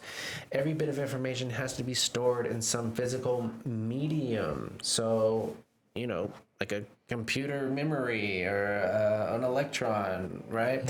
And then every process of computation or communication is carried out by a physical device. Yes. So that's what makes it physical. I feel like that's because we label and name it as zeros and ones as bits. It's like calling the table physical because we call it a table. Yeah, but calling really this it's like a a table. on and off Yes, switch of a yes. transistor, right? Well, that means the state is physical in a sense. The Yes. state is physical. Yeah. But it's not like anything's made of Yeah, zeros and we ones. represent that state Yeah, zeros with a 0 or 1. Yes, or yes, or yes. some dual state. yeah, exactly, hexagonal Binary state, yeah, exactly. Wait till you go into quantum computing, boys. That's where things get more complicated. Well, and so information theory gets into quantum mechanics, right? Especially John when we're von talking. Neumann published a paper on quantum entropy. So we'll talk about that in a bit. Yes. And so let's see here. Oh, yes. And then, of course, so this gets all into the Landauer principle. So in the 1960s, IBM researcher Rolf Landauer. Yep, that's my favorite principle. Really? Yeah. Okay, I told you nice. last time, remember? On the big, remember our think I first remember you- pre-pilot or pilot? I brought up the Landauer limit. Yes. We need to Yeah, put yeah. that out. I think I'm just going to go ahead and put that out. No. Yeah. I feel like that's a special episode. Pre-pilot, I feel like it has a special spot in my soul. we need to keep it for maybe a certain landmark we reached. Okay. A certain down. milestone. Okay. What But do we we- can show people once we're there. We can review it. Yeah. Rewatch it, cringe at it. Because I'll be honest, I think that was like one of my favorite ones. I agree. That's why we need to let people see it. That's because that's just us experimenting. Yes. And I loved it. Yeah. So anyways, yeah. Keep going. Yeah, and so let's see here. So he crystallized the idea in a principle that now bears the name Landauer's principle. It states that, or do you want to explain this? Sure, that's my Okay. favorite principle. Okay. So basically, they talk about irreversible computations and operations will always cost energy. And what they mean by irreversible computation is, I'll just give you a simple example, is when there's information being lost. Like, for example, I'll tell you 1 plus 3, what is it? It's 4, right? But when after a computer has done that, it will forget that the initial variables is 1 plus 3. Therefore, you ask the question now, how do you get to 4? There's infinite ways you can get to 4. Yeah. So you loss of information. And that loss of information at any given temperature will lose energy. So the hotter something is, like the hotter the processor is, the more energy it has to use to conduct that operation. Yes. Because of noise. But so the Landauer limit is a theoretical derivation using entropy and the Boltzmann's constant. Right? I think it's k ln of 2 or something like that, right? So KT ln of 2. the formula reads like Yes, KT ln of 2. KT. Oh, Yes. natural log of 2. Yeah. Well, in Malaysia. You say ln? Ln. Oh, okay, ln. I like ln. Yeah. Oh, okay. So the Boltzmann constant times temperature times ln 2. That's the minimum amount of energy at any given temperature that you need to use for any irreversible computation. Yes, so I like this little bit here. It says at room temperature, so 300 Kelvin, kBT ln 2 is about 2.8 times 10 to the negative 21 joules, an almost unimaginably tiny energy, yet is not zero. So, means that there is a fundamental thermodynamic price to pay for deleting information, which is kind of crazy. But there are a lot of criticisms to this principle, though. Okay. As elegant as it looks and as practical as it looks, it gives us a lower bound of how much energy we need for any given irreversible computation, but it's never proven. Can you say that again? We need, so it gives us a lower bound on the minimum amount of energy we need for any given computation. Irreversible computation. Again, irreversible means information is lost. Irreducibility. Yes. So here's the best part, right? It's never been proven because we've never reached that level of efficiency. So we never proved the Landauer's principle, because up till now we're still many joules away from reaching that level of efficiency. We can't even measure that yet. Well, I mean, that's just a function of not having the technology, right? Exactly. So we can't, so Landauer's principle, the criticism is that it's not proven yet, because we are limited by technology of that time. So even if, let's say, so here's the best part, even if we do have things like superconducting materials, right? Let's assume our computers are now purely superconducting. So There's no such thing as transport energy.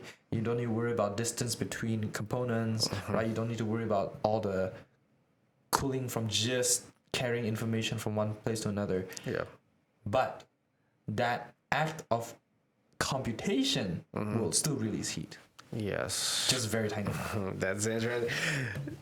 And I mean, yeah, this goes directly into Maxwell's demon, Oh yeah. right? Oh yeah. So you want to explain that So Maxwell's demon is and maybe how it connects? best? Yeah. Okay. So Maxwell's demon, it is a thought experiment by obviously Maxwell. He Yes. says that what if there is a being that can create that can reverse entropy in a system, A demon. a demon. I don't know why he uses a demon. Well, but it's a tradition back in the day. Okay, But yeah. like for example, Descartes' demon or Laplace's demon. Okay. They just like using demon as a thought experiment. Okay, Because okay. a being, an impossible being that can do anything is I see. their point. I see. So they say that if you have a box with hot and cold, and you have a door, entropy will naturally cause the particles to diffuse and mix around. So you have overall the same temperature. Equilibrium. Then you will have a demon that is constantly looking at those particles and only opening the door when one hot particle goes to the hot side, cold particles go to the cold side, and that will reverse entropy. But here's the problem. Yes. Whenever the demon needs to think and observe that information, that event going on, some information is gained and some information is lost. Therefore, yes, the box itself is losing entropy, but the demon's brain is increasing entropy because of all that operation that's happening in his brain. Yes. It's one of my favorite thought experiments. So that proves that even our thoughts come at a price. Yeah. So don't waste your time overthinking. Yeah, because at the moment that Maxwell, what's Maxwell's first name? Do you know? John Maxwell. Is it John? James Maxwell. Maxwell. There Yes, James it is. Clerk Maxwell. Yes. And so at the time that James Clerk Maxwell came up with this, it was a paradox because they were like, well, Yep. it seems to be that entropy has been reversed, right? And then it wasn't until years later that they were like, oh, what about the entropy from the demon's brain? Yes, Yeah. exactly. That sort of like, I don't know, just sort of shows, I don't know. For one, it's like the can't lie to evolution. entropy. Yeah. You can't lie to thermodynamics. There's no way you can work around it. Yeah. Yeah, but that's also the beauty of a thought experiment, like, and it's just funny how, even thought experiments can evolve and Right. build and help, help the evolution of theories and the universe around us. But yeah, and so let's see here, and so. Let's see. Landauer's principle provided the resolution to a famous conundrum known as Maxwell's demon. That was in 1867. Whenever he imagined this, which that is just insane. 1867. So almost 100 years later. And so let's see here. Do you wait? I just have a curious thought.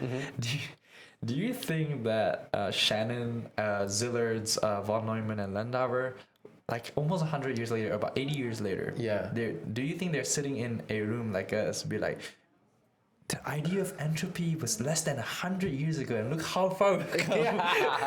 Probably. Yeah, and then now mean, we are saying the same thing, but for their theories.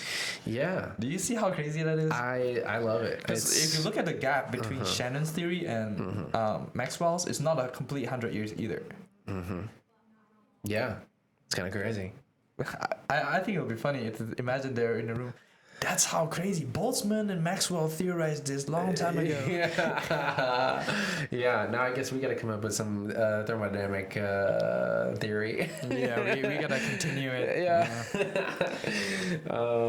Yeah, that is hilarious. And so let's see. And so in short, the entropy the demon expels by erasing information offsets the entropy it removes by sorting molecules. So there's no free lunch, even for a demon. Information processing incurs an entropy cost, preserving the overall balance. You can never do something without a cost. Oh, this ties back to a very poetic quote. I swear this is the last tangent I'm gonna go into. Oh, bullshit. Wait, who's the guy? Who's the guy? Galileo, I think. Galileo. Yeah. Shannon was right. On quote, effort is the cost for.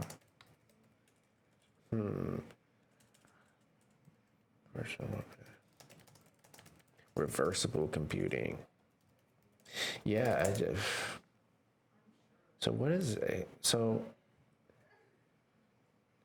reversible computing is just saying that we just can't.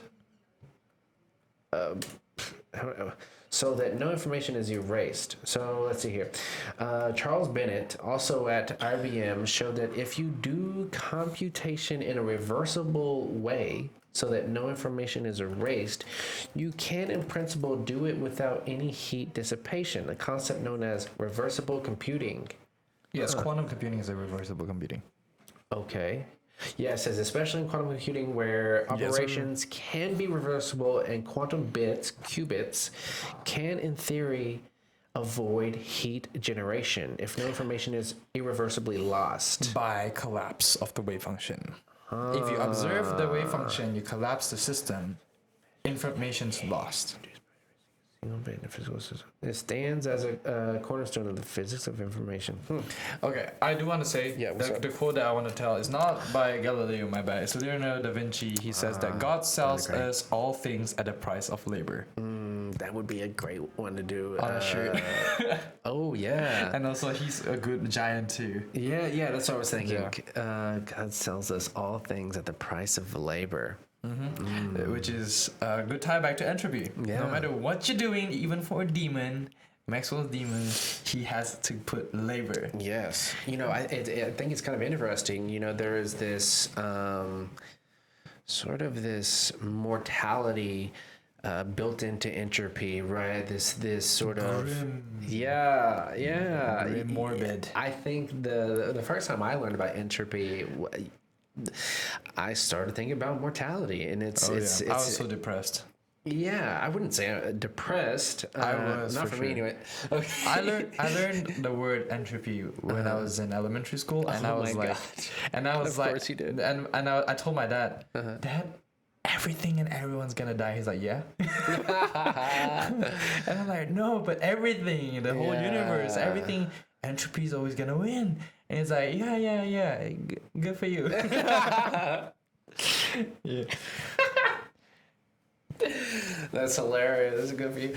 Yeah. Oh my god, that's hilarious. Yeah, if like a kid, elementary school student came up to me and said that to me, I don't know what I mean, honestly, for me, I would love it, right? I would be like, yes, let's go. Let's go. He definitely. I will not say that, but just like excited that I'm he gonna knows pop the his bubble idea. up, be like, yeah, he death. Yeah. Right at the end of the universe, everything's dying, even the black hole's dying. But that it's like, so I have a little nephew, right? And he's what, 3 or 4 now, and so he remembers things, right? And so like Every now and then. so I every now and then just sort of like drop a little jewel on him about like physics or like how the universe works and things like that. And we'll just sometimes just say words to him and make so him, that one day in the future he gets that dopamine hit. He's like, I know that. Yeah. I think that's a good way to make someone go into physics. I think that's kind of smart. Yeah. I mean, I've even gotten him those books that it's like quantum mechanics for babies, astrology for babies. That is insane. Yeah. But I kind of agree. I think that's probably some of the things I'll buy for my kids if I have any in the future. Or like, I feel like curiosity has to be fostered. Yes, some people find it. But I feel like if you have curiosity, I have to give my curiosity, like, I have to thank my curiosity back to my mom and dad again, because, like, my dad would always be like, do you know how this works? The light bulb? And I'm like, no. He explains to me in some way. Yeah. Then I ask them why. Yeah. And then they're like, I don't know. And then so Go find out. Yeah, go find out. And then that's how I started looking. So my mom loves gardening and whatnot. She tell me, oh, they need sunlight, they need water, and I'm like, why? Yeah. I don't know. Go look it up. And I look at it, and then I loved it. I'm like, I know something now. You know, like that feeling. Yeah. That's hilarious. I love that. Yeah.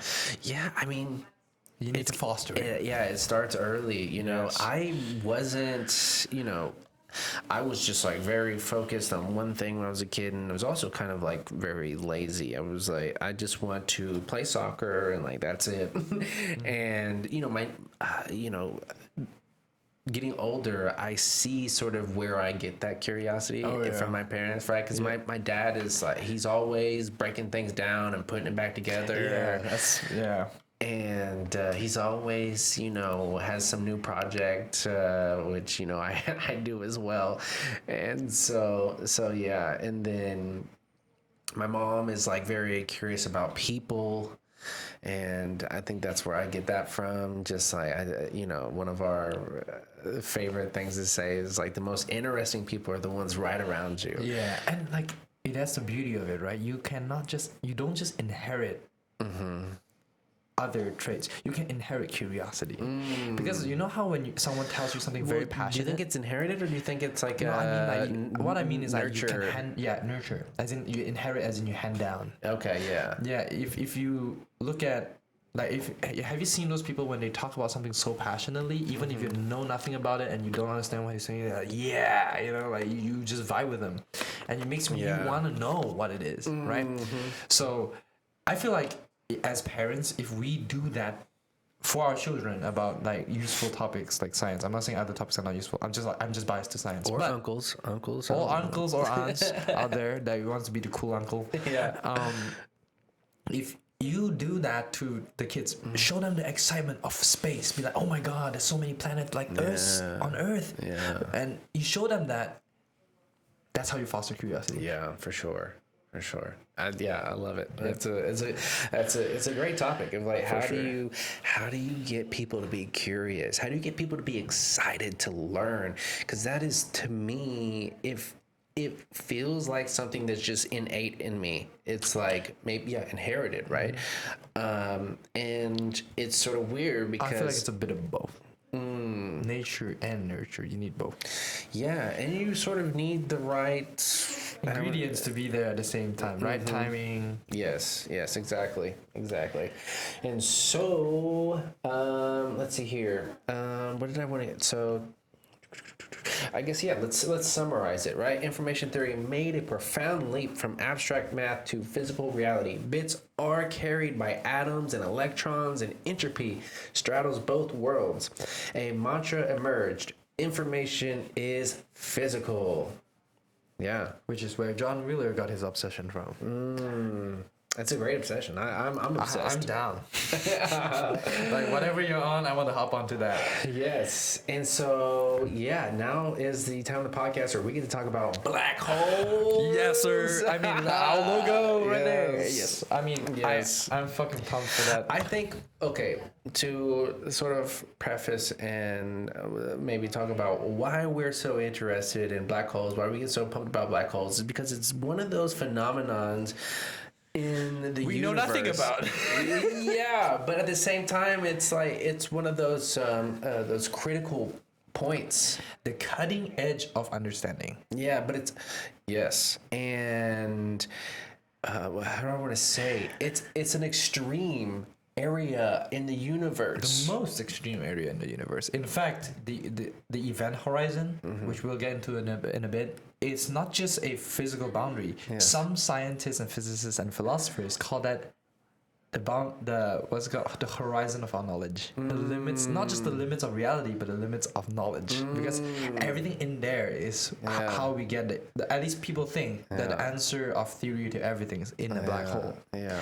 I feel like the black hole is like the Charlie Sheen of the universe. Charlie Sheen? I don't know who Charlie Sheen. I'm He's so sorry. just like a very Actor? extreme. Okay, I got you. I got you. He's a very extreme person, or used to be a very I know. extreme person. Yeah, I know him. And so yeah. But anyways, so how are black holes and information tied together, right?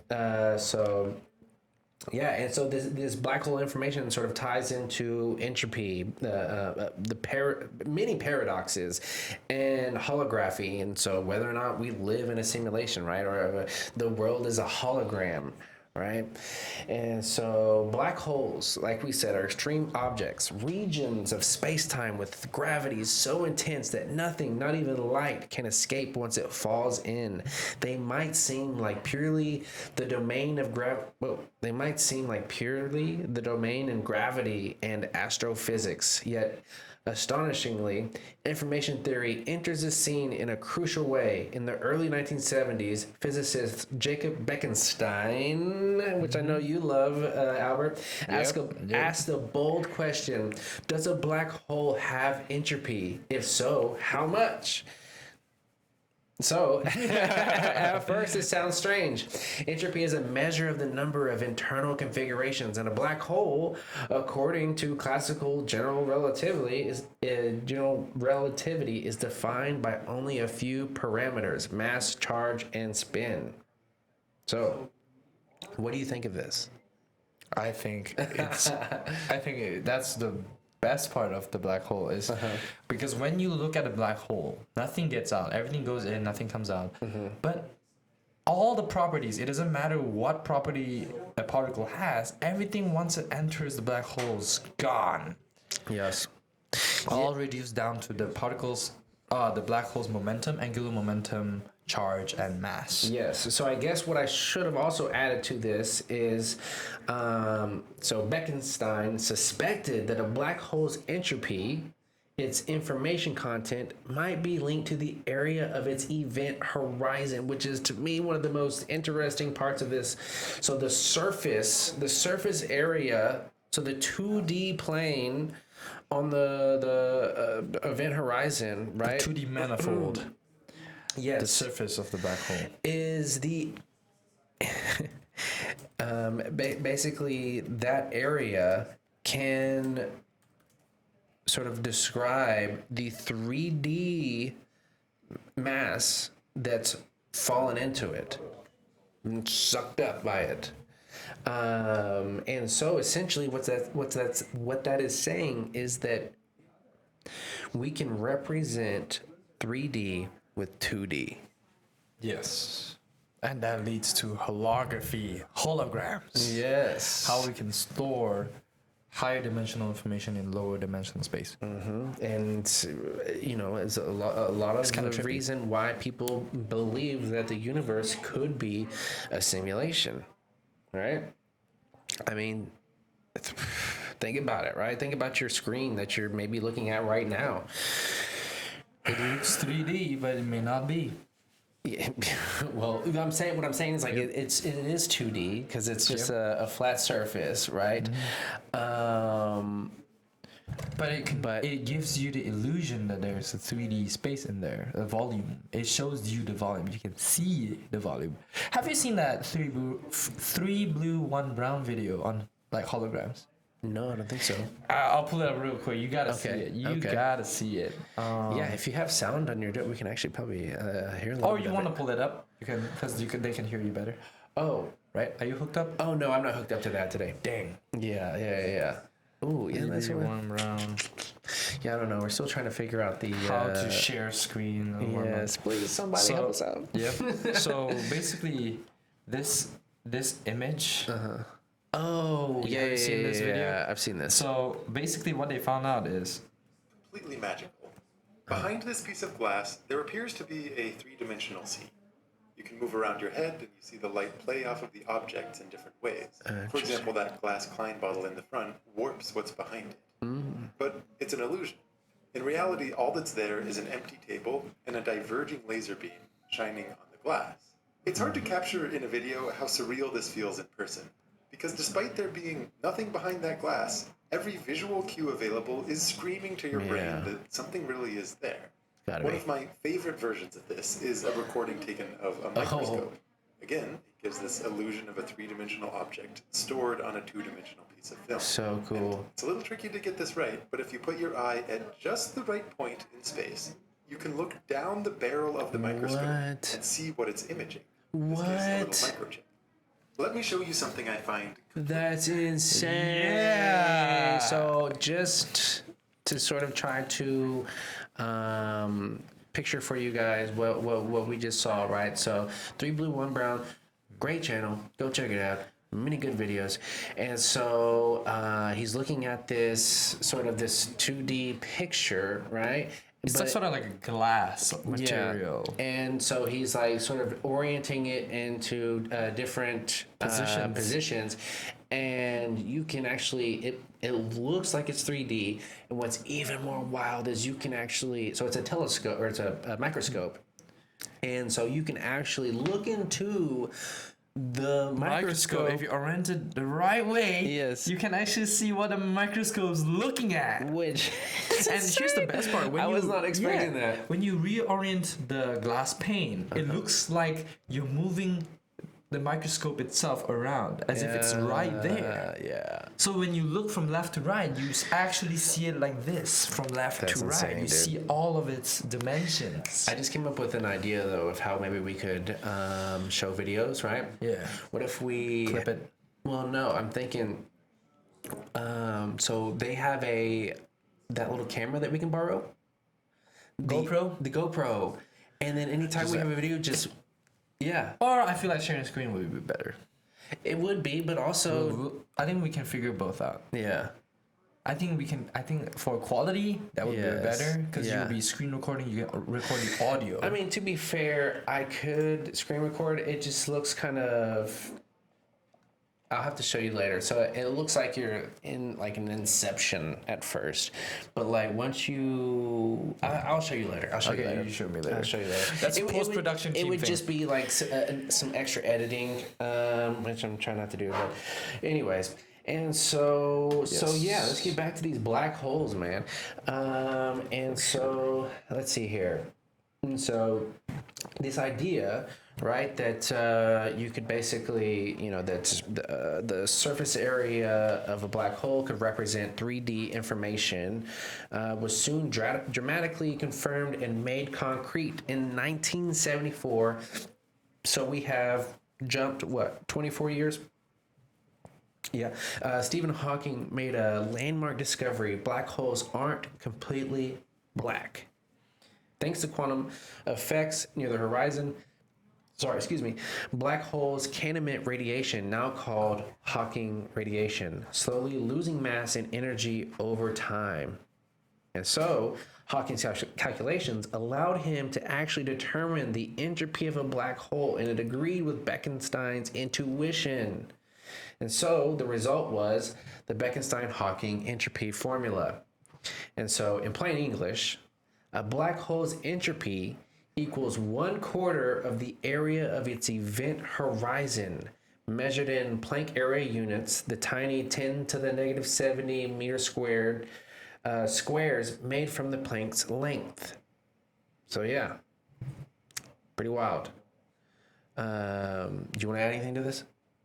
No, I mean, also the beauty of this equation is that it sort of unites multiple different fields of physics. You have the Boltzmann constant, you have the gravitational constant, you have the speed of light constant, you have the Planck's constant. So it brings together thermodynamics, statistical mechanics, relativity, gravity, and quantum mechanics. And I think that's just insane. Yes. This field is called semi-classical physics. It's where people coined this term to address the fact that it's crossing the borders between quantum mechanics and relativity and classical physics. And so it says this is often stated succinctly as the entropy of a black hole is 1/4 of its horizon area in Planck units. Planck unit, by the way, is the smallest available unit. If you use the Planck constant, you can derive that that's the smallest distance before any unit is meaningless. Any unit of measurement is meaningless. Yeah. We can't measure anything below the Planck scale. Yeah, and so it says the Bekenstein and Hawking had effectively discovered that black holes are the most information-dense objects possible under the laws of physics. Yeah, and what's kind of wild is apparently there's like these supermassive black holes in every Center of every galaxy, theoretically, yeah. As far as we know, every galaxy, at least small to large that we observed, has a supermassive black hole in the center. Yeah, or actually now they've discovered medium-sized black holes, which they didn't think was possible. Yes, and they still boggle that because there is something called the black hole mass problem, because they found that it's either supermassive or they're tiny relative to but there's an intermediate gap that they can't find. But recently, scientists think that they found it, but they don't know how they got there. And also, the amount of the intermediate ones is so rare. We're still thinking that they might not be. Yeah. So we don't know how things went from small to supermassive in such a short time. Yes, and so I just want to reiterate this. Yep. And so what this is hinting at is that nature's maximum information storage capacity in a region of space is proportional not to volume, but to surface area. But something to note, okay, I'm just kind of curious. Surface area of what? Like, what shape is that surface area? Does it have to be a sphere, or does it? Okay, because there is something called there's something in mathematics called minimal surfaces.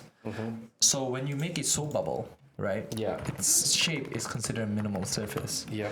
But there are so many other ways you can make minimal surface that that is locally minimal, right? Does those count? I don't know. Let's look it up.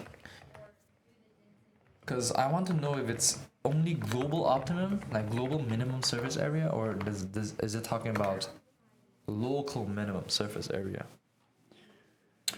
They literally mean the two-dimensional surface, of course. The event horizon is a surface in space-time that marks the boundary. Once you cross it, you cannot escape to infinity. Any event horizon. In the simplest case, a non-rotating uncharged black hole, the Schwarzschild solution, the horizon is a perfect sphere in 3D space. So the area is a circle. I might be butchering that pronunciation either way. So no, I think you're right. Schwarzschild, which I have a book at home about Schwarzschild. Well, it's his work. It's literally him and I forget this other guy's name. I can't wait to talk about them. Another physicist. And Schrödinger? No, not Schrödinger. It's oh man, you're gonna make me look Schwarzschild. I feel like Schwarzschild and Schrödinger are two people that I want to talk about in Honorary Giants. They're very interesting people. Yeah, let's see here if I can.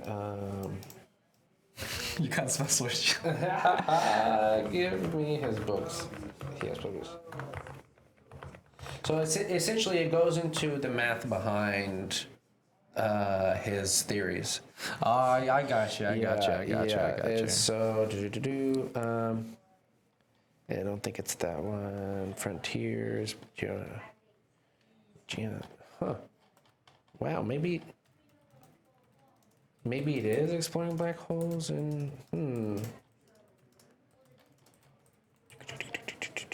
Yeah, I don't know. This is not. This isn't a full list. Give me a full list. Man, I'm really sad I can't think of the guy's name. No, you're good. We can look at that later.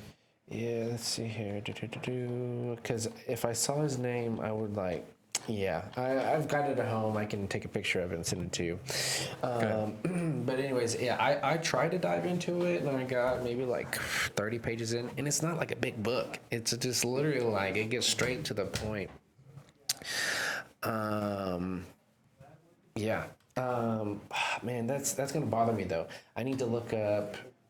Let's see here. What was the name of that? Relativity. Crap. Sorry, relativity lectures. Let's see if I can find this. Boom! There he is. Who is this guy? Leonard Susskind. Yes, it's co-author with Leonard Susskind, if I can remember right. I'm pretty sure. Either way, Leonard Susskind is a beast, and he's done a lot in trying to explain black holes. So if you're interested in black holes, it's definitely one to Look at his work. Look at. I mean, I'll be honest though. Well, never mind. I won't say it. But anyways, and so yeah.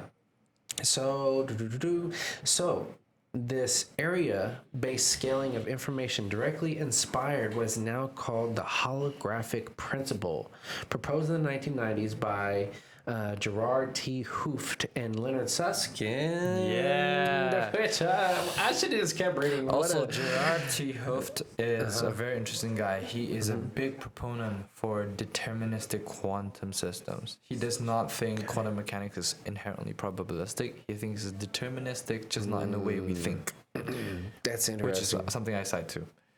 Yeah, but I mean that gets into some philosophical conundrums, right? Like Philosophical is one thing, but I feel like because epistemologically, like how do we figure that out, you know? yeah. And so like also, I mean, if everything is deterministic, what does that really mean? I mean, does that mean that everything is determined before we?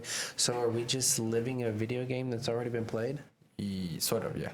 That's what's sort of implied, yeah. I mean, have you heard of the term psychological determinism? I think so. So it's just saying that every thought you make pops up in a chain. You don't know what thought's gonna come next, what feeling's gonna come next.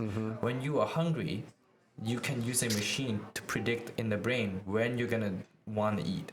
Or when you have a button that you just want to press, it can predict up to 11 seconds before you consciously thought about it that you want to press it. Yeah. They can find correlations up to 11 seconds before you consciously realize. That's kind of cool. But also at the same time, not. I feel like it's cool. Right? I mean, of course, but like at the same time, like I want to feel like I am the... You have agency. Yes. I think that, I guess you have a degree of freedom, but you don't have absolute freedom. Yeah, because People... we want to feel like we're in control of our destiny. Which is an illusion. You think so? Yeah. I feel like... to a certain extent? Or like, is it fully... I feel like fully. Fully? Wow, that's depressing. To me, I'm sort of like, okay, because but I guess maybe it's not depressing because you don't know the outcome yet, right? Yes, now, if you were able to see the outcome and then maybe. I have this that's a person who gave a TED talk about I think about free will. He says that we don't have free will, but we have to think and act as if we do, because otherwise we will never live to our fullest potential. Because yes, despite not having free will, if we just be like, okay, then I'm just gonna happy-go-lucky, stop thinking, stop planning, things will not work out. Yeah. Thinking and planning and decision making will still, it's determined of how much you can do, how much you can reason, how much you can act. But whether or not you act still comes down to you. So the agency is still there, it's still with you. It's just that you're utterly predictable. The same way when you try to be random to a machine, they can start predicting your patterns. That's interesting. Yeah. So, anyways, let's get back. So Susskind and Hooft come up with a holographic principle. Posits in this holographic principle posits that everything that happens inside of a volume of space could be described by data on the boundary of that volume. So this is my question was, so essentially what this is, I guess, trying to say, or maybe you could extrapolate from, I don't know, that essentially, then, if there is a boundary to the universe, which is, I mean, there's got to be, right, a boundary. No, there's got to be. Okay. Well, let's We'll follow talk about that this. later. Let's follow this Yeah. thread really quick. Yeah. So let's say there's a boundary, right? There's like a sphere around the universe, right, and it's encapsulating everything. Then A boundary on infinity. Like, you know, in Rick and Morty. yeah, what a great show. Yeah, great show. And so then essentially that 2D surface is able to represent the 3D volume inside of that, basically the area of that. Yeah, the area of that sphere can encapsulate all information of everything within that volume. Yeah. Okay. And so your gripe is then that the universe is infinite. So As far as we know. So then there's no way that you can sort of encapsulate So in order to. So this gets more into astronomy and cosmology, and what they found with sky surveys and also like with telescopes and whatnot, they measure curvature of space. Space-time and space curvature is not the same thing. So space to curvature, space-time curvature is localized. Space curvature is just how geodesics act without any objects around it. So what they found is, if you have, at least based on survey observations, they found that parallel lines, as far as we know, stay parallel infinite amount of times. As far as we know, as far as we can see, so like to the edge of our observable universe, right? So they have this inequality, right? They found that if the curvature is not zero. Yeah, 0, 1, or more than 0 or less than 0, right? That talks about how much curvature there is in space. That tells us what the universe is shaped, and if the universe is bounded. So we have open and closed universe. A closed universe, at least we're not talking about topology yet. We're just talking about geometry. Okay, we're just talking about curvature. If you talk about just curvature, anything with positive curvature, the universe is bounded. There is a limit to its size. There is a maximum out. There is a edge. If the curvature is 0 or less, the universe is open, unbounded. There's no bound. Infinite. Interesting. Real infinity. And a lot of people have discomfort. And as far as we know, based on sky surveys, we are super small curvature is basically negligible. Statistically, it's insignificant amount of curvature. But okay, so whenever we use instruments, and I forget what they're called, but they basically go out and read the radiation of the outer bits of the universe, right? Yes, the like Planck satellites, the cosmic microwave background radiation. Exactly. Survey, CMB. Is that not the boundary No. that they're? No. So Okay. the CMB is the furthest light that has gotten to us. Okay. The furthest light that has enough okay. time to get to us. Okay. So From the then, beginning of the Big Bang. Like from 340 years after the Big Bang, when the universe started cooling. So then, plasma when started we're falling. talking about the background radiation, we're talking about the radiation that happened, During the Big Bang, which is in the past. in the past. And it got to us. That is crazy. And I thought it was. that's why scientists call that the first light of the universe that we can see. See, because I thought they were sort of doing a sort of a spherical, like they were measuring at all points. So where do they point this thing to then? Just around. So what they do. So if you point it around, how do you know you reach the beginning of the universe? Do you mind if I take this? Yeah, go ahead. So imagine this is the survey, Yeah. the satellite, like Planck satellite, for example. Yeah. If you do this, they rotate, right? And every so slightly they precess. So by the time you do a full precession, Yeah. it goes back to where it started. You already surveyed the entire sky Yeah. from a cosmic ray. Cosmic microwave background. And the way they discover cosmic microwave background is when they use radio telescopes back in the day. They keep picking up noise at a certain frequency range. They keep picking up noise. So they thought, okay, that's probably something wrong. They check all the wiring, faulty wiring. There's nothing wrong. They thought it's probably bird droppings in the radio telescope, so they clean it up and they try to take that into consideration. No, the noise is just there. It persists. That's how they discovered cosmic microwave background. That is, and the temperature, by the way, of the cosmic microwave background is 3 Kelvin. So that means even if you removed everything in the universe, the cosmic microwave background radiation still gives the empty space a small warm glow. Warm as in relative, but 3 Kelvin. A very comfortable 3 Kelvin. I don't know. I guess I'm still confused, but yeah, it's just interesting. I just whenever I think about cosmic radiation background, I thought that was like literally just Cosmic rays, just like radiation from the stars and galaxies. No, that is the first light from the Big Bang. Well, so we went to APS Dallas a while back, last November, and I got the chance to ask this theoretical astrophysicist if what his data is telling him is that if the universe is expanding, Is it gonna contract? is it going to contract? And he said yes.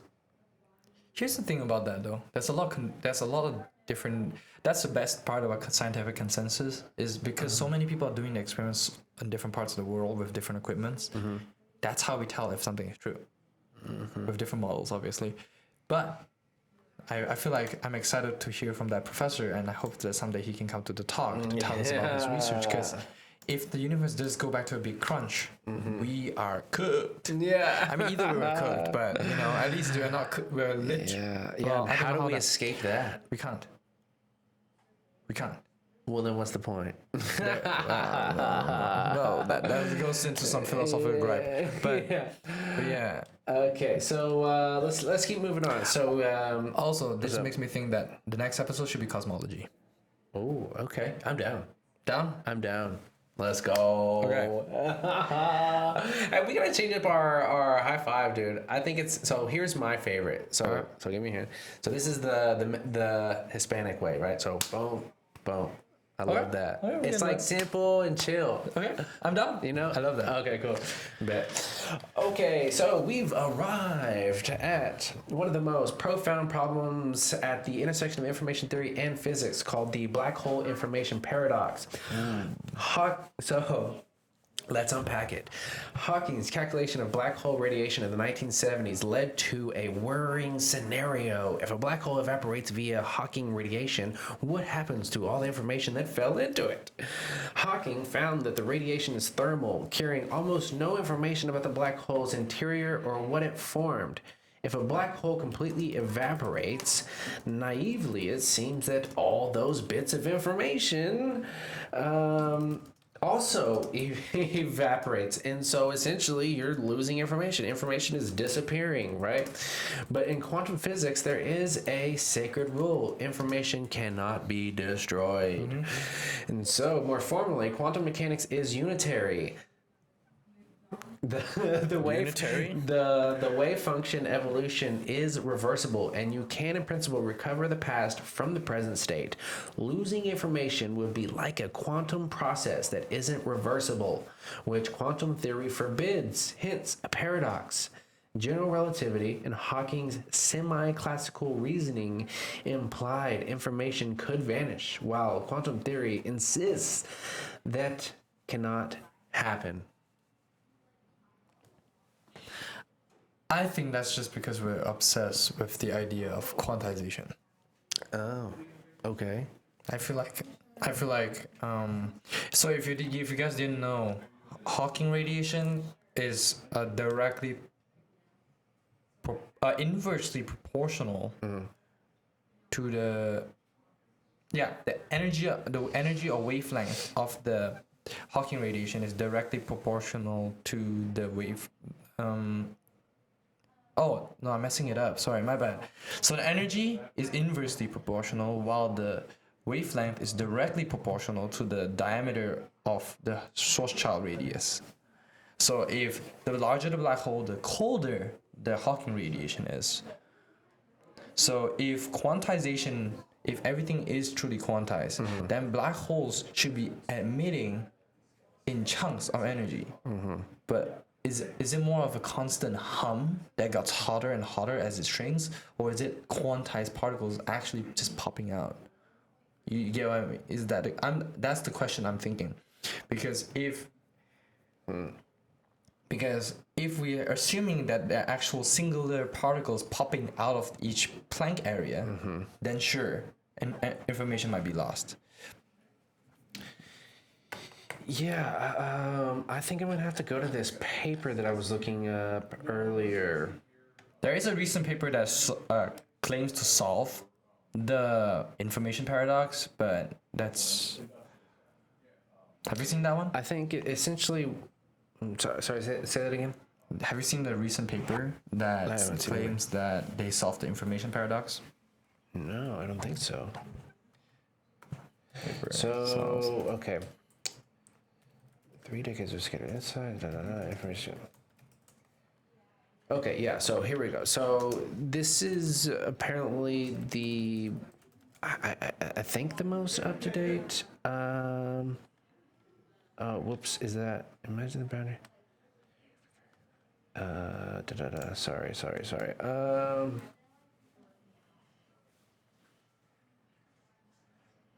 Yes, so there's a paper on entanglement entropy. Well, they don't claim to solve it, but basically they have a landmark achievements, right?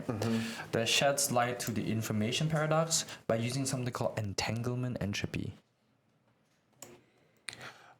Okay.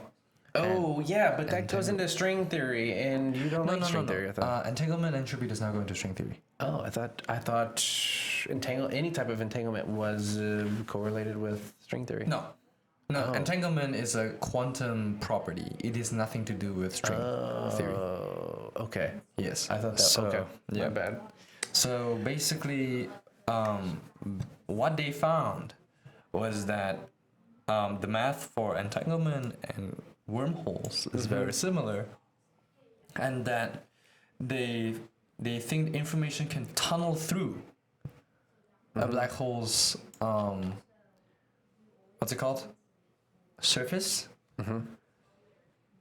And there will be a information content that information can leak out through entanglement.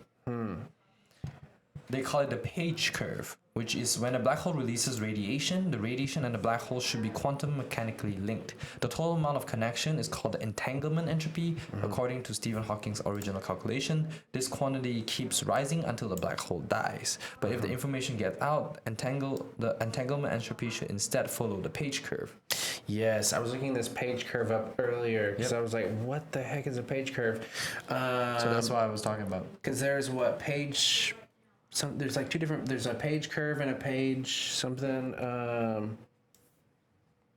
Crap. Page curve. Oh, page time and page curve. So, page curve is essentially the graph of the different page times, right? But let's put a pin in that really quick, because I don't think we're really explaining this whole how the information is preserved. And so, oh my gosh, there we go.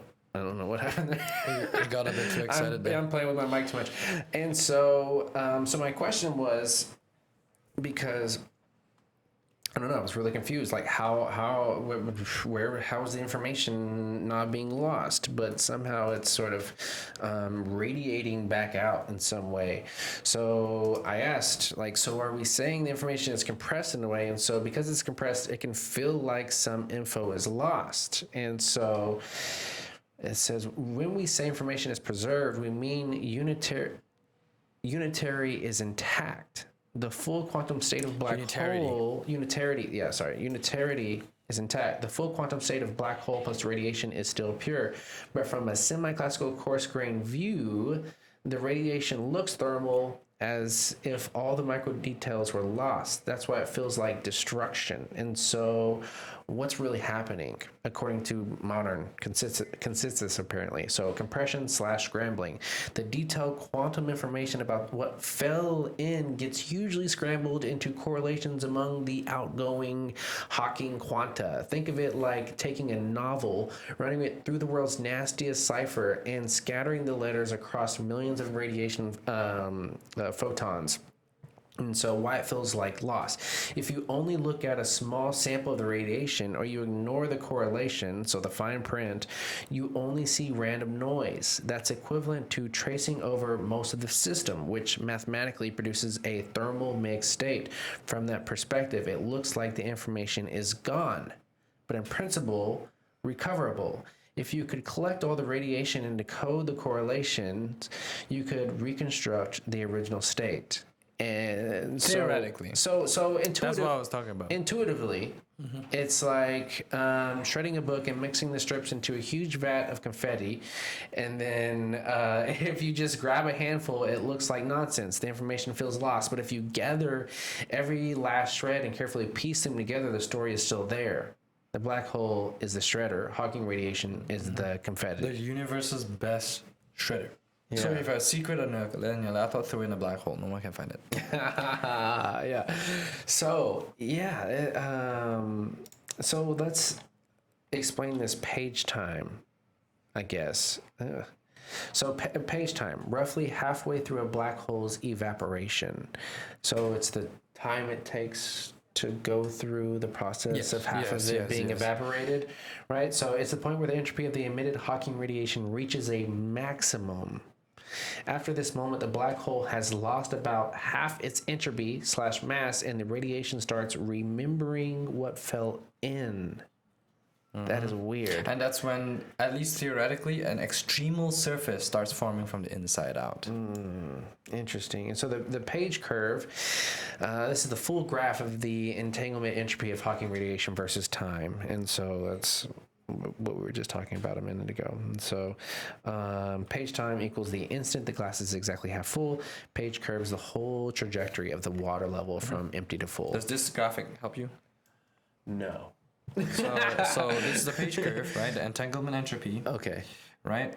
So when the black hole forms entanglement pairs as it spews out particles, as the number of particles grows because it's shrinking, right? More energy is being outputted. So does the entanglement entropy. But once it reaches the extremal surface, when a quantum extremal surface appears, it's at the page time. That's when, and that makes when the black hole releases both entangled and non-entangled radiation. Interesting. That's an interesting graph, yeah. Cool. Quantum magazine. Interesting. So, where does this leave us? So yeah, essentially we're saying there's no information lost, which, yeah, right. Where would it go, Albert? Where would the information even go, right? If it was lost, right? Well, it's lost. Yeah, I know, but like, because some people conservation of it. Because some people hypothesize, like, oh well, it goes into another universe or something like that. Or My bigger question for cosmologists that are working on the information paradox is, a lot of the quantum numbers seem to be preserved, like charge, mass, and angular momentum and spin. What happened to the rest of the quantum numbers? Weak charge, weak hypercharge, or the gluon color. What happens to those? When it falls in the black hole. Don't ask me. What happens to all those quantum numbers? Are they perhaps stored in there? Yeah. Because we can't observe them. Yeah, I don't know. Yeah. Yeah, that's sort of the interesting thing about black holes is like it seems like we'll never fully know. Also, just another disclaimer: we are not experts on this, but Yeah, also no, another no, thing no. is Bekenstein bound, just like the Landauer limit and Hawking radiation, is theoretical. It has not been proven nor observed because we can't just experiment on a black hole yet, and we haven't created any. We hope we don't.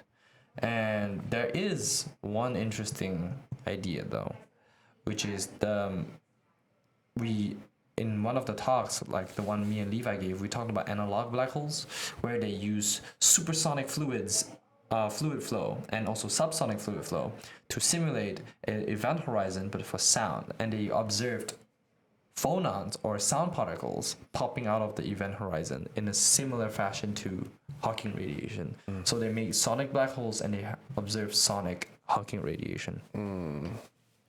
Interesting. Well, yeah, I think this is an infinitely interesting topic. But how about let's move on to simulation theory and philosophical reflections, it from bit and beyond. Oh, it from bit? Yeah. John Wheeler. So let's see here. Yeah, so like we've been talking about, one of the towering figures of the 20th century, John Archibald Wheeler. I don't know how to pronounce that middle name if I'm being honest. Archibald? Archibald. Archibald? Yeah. Archie, some people say for short. Once summarized the strange intersections of quantum physics and information with a catchphrase, it from bit, like we have talked about. By this, he meant that every physical it, so every particle, every field, even space-time at its core comes from an immortal source, a bit of information. In Wheeler's words, all things physical are information, theoretic in origin, and physical reality arises from yes-no questions asked of nature. This idea that the universe fundamentally is made of information is mind-boggling. It's a philosophical stance as much as scientific one. Wheeler was driven to this view by pondering quantum mechanics. When we perform a measurement, a yes-no question to nature, we get an answer, 0 or 1, this or that outcome. The act of observation and information gathering in Wheeler's view aren't just incidental. They create the reality of the outcome. Wow. So I just want to say that one more time. In Wheeler's view, so the acts of observation and information gathering aren't just incidental. They create the reality of the outcome. He even spoke of a participatory universe where observers are necessary participants in the cosmos' existence. Interesting.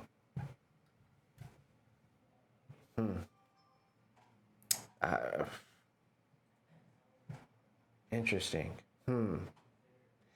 So, if it from bit is true, then it raises profound questions. For instance, what is the role of consciousness or observers in this information-centric universe? Are we, as conscious beings, simply sophisticated information processors living inside a giant information system? Or do we create reality by extracting information from it? What do you think? I don't know. I think that the idea that I feel like we're just extracting information from reality. We are constructing a model in our head of what reality looks like. So if we do assume, give the it from bit philosophy the benefit of the doubt, and we play along with it, right? Play devil's advocate. We say that it from bit is true. I feel like conscious mind would probably just be reconstructing the questions asked by the universe. What was that thing you were saying earlier about reality? You were saying, What about it? I can't think of it. You were saying something about sort of like how do we, I don't know, how do we Model the universe? The smallest amount of information to model the most accurately about universe, or No, it was talking sort of like how do we sort of understand things as they are. as they Phenomena are, and phenomena? Phenomena and phenomena? and something akin to like how are we able to understand something if we're just sort of living in it, or like oof, I can't remember exactly what you're saying. I can't remember if it was at the beginning of the podcast or when we were talking earlier. But anyways. So what was the general gist of it? You were essentially saying it was sort of like how do we know sort of what we know, or how can we know about the reality if we're just sort of Living in its shadow. something like that. Yeah. Like Plato's idea or Descartes' idea. We're always looking at phenomenon through our perspective, but the reality itself, we don't see it because we only see one side of it based on our interpretation and our model and our understanding. How can we experience reality itself if the information derived from reality is always in pieces? Yeah. Yeah, and this gets to like, okay, I mean, so we're teaching AI everything in on the internet. Oh yeah, of human history and everything. Yeah, but at the same time, it's still missing some things, right? It's missing things that are not even sort of the things that we haven't come up with yet, right? So how are we, sitting here sort of naively thinking that this thing can understand the universe if we don't even understand the universe, and we're teaching it about the things that we know about the universe? The difference is, I told you before, the difference is qualia and collective learning. We learn from our predecessors, teachers, and people around us. They teach us and our experience. Combining these collective intelligence, we create a model of our world. You can have multiple instances of the same AI, learn different subjects, focus on different things, and then you can take all their weights and biases and average them out so that all of them knows everything each other learns. And then here's the best part. You can add more modalities to them that we can't. They have pure text modality, which we don't have. We have visual, hearing, taste, smell, everything, right? You can add more to them. You can add the fourth color to their cameras, and they can see fourth color. How would they process the qualia? We don't know, because we cannot perceive four colors. They could probably see reality more clearly than us if we add more modalities to them, because they can reason better. They can reason with more modalities. The same way dogs can smell back in time, something we can never comprehend. I forgot about that. That's a wild one. Or bats can hear shapes, texture, and Well, this also volume. gets at like, how do we even know that a machine is conscious if we don't even really have like a solid definition for what is consciousness? I personally subscribe the idea that consciousness is nothing special, and that I have no special talents. I'm only passionate curious. I believe sentience and consciousness is a spectrum. What was that first word? Conscientious? What? Sentience Oh, Sentience. sentience. Oh, Yeah. okay. and consciousness is a spectrum. Okay. You can be partially conscious, you can be very conscious, you can range anything from a bacteria all the way to an ant, all the way to a dog, to a human. Fascinating. Range of different consciousness and sentience. I think a lot of things Sentience. that we sort of look at as discrete things are definitely more of a spectrum. Yes. Yeah. I mean, we proved that human state of mind can be a variety. You can be partially aware, you can be extremely aware, you can be dreaming. Yeah. It's interesting. So we don't know when AI will have qualia, and one day we can ask them, how do you prove that you're self-aware and you're sentient? It'll ask us the same question, how do you? What are you going to do if it asks you, can you prove your sentience? I don't know. Do a backflip, I guess. You can probably do a backflip by then, so. Yeah. I don't know. I don't know. Yeah, I think that's the beautiful thing. It goes back to René Descartes, and he says that I think, therefore I am. Well, actually, the actual translation is I'm thinking, therefore I am. What he's trying to imply is the act of thinking about life proves that you exist. I mean, that's where Descartes' demon, the thought experiment, came in, if you didn't realize. Okay, but So it doesn't matter. It doesn't matter. Animal, let's say a dog, right? An animal, I'm sorry, a dog. Like, do you think that they are that introspective to? You don't need to be introspective to be able to think. It's just how much you can think and what do you think about. Can they think about their own thoughts? That's a level of metacognition. Can you think about your own feelings? That's a metacognition.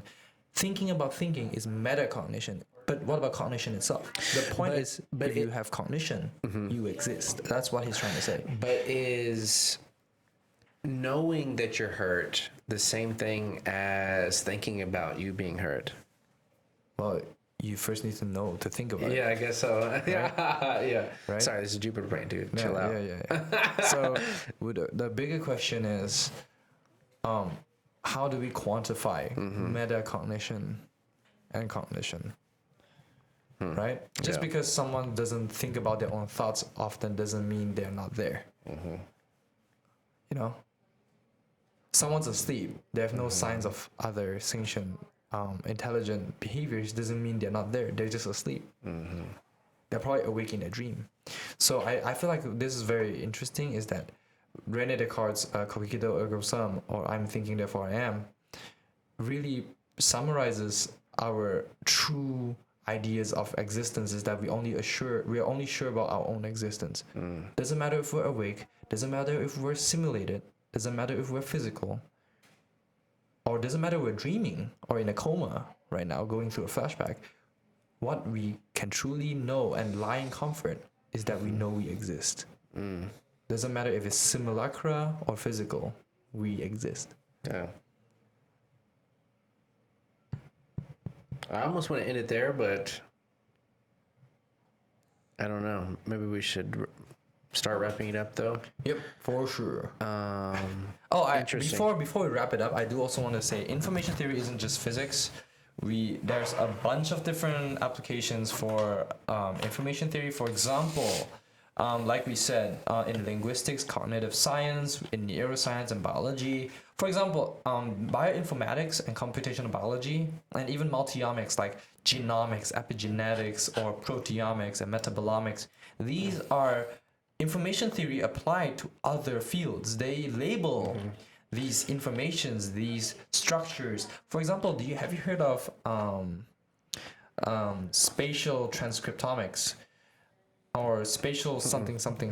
Basically, it's trying to say you can even encode information in space itself, and you can use a camera to analyze a sample, and you can label a certain pattern or shape and put that as information for computers to read. Obviously, it's common sense for machine learning, but if you realize that those features that we are picking out from machine learning models, these are information theory being applied. It's just labeling something that is physical and putting it as, this is a state, one state, two state, three state. That is also similar to, and linguistics, for example, that's another term called natural language entropy, which is found if you learn large language models, machine learning, or even translation, right?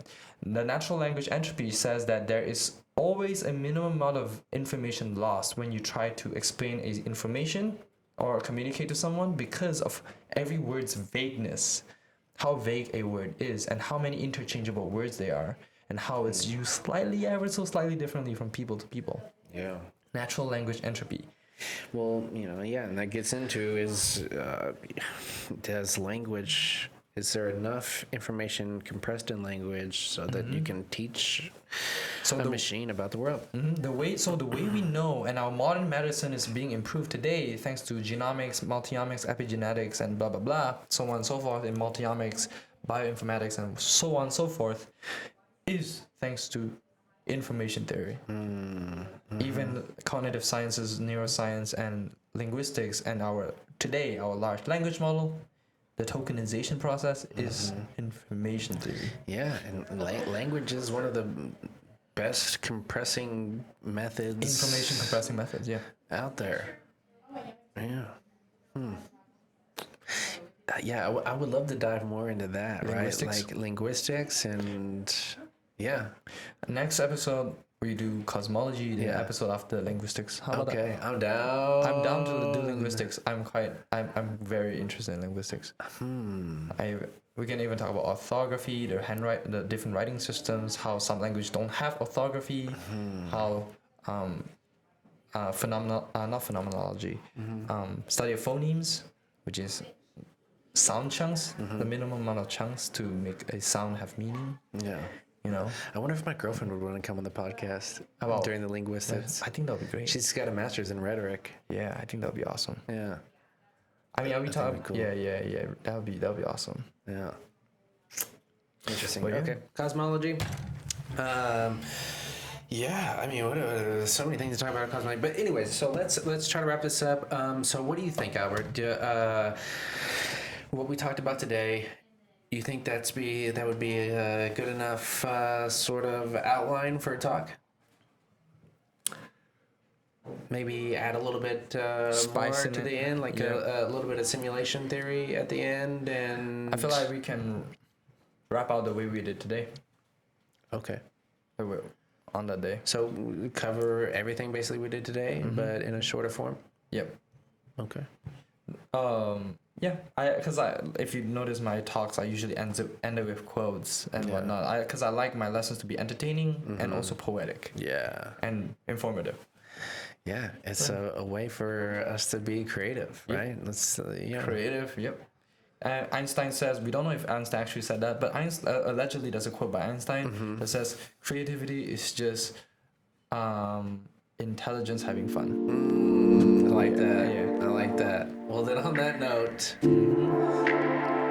until Until next time. time. Let's wrap it up.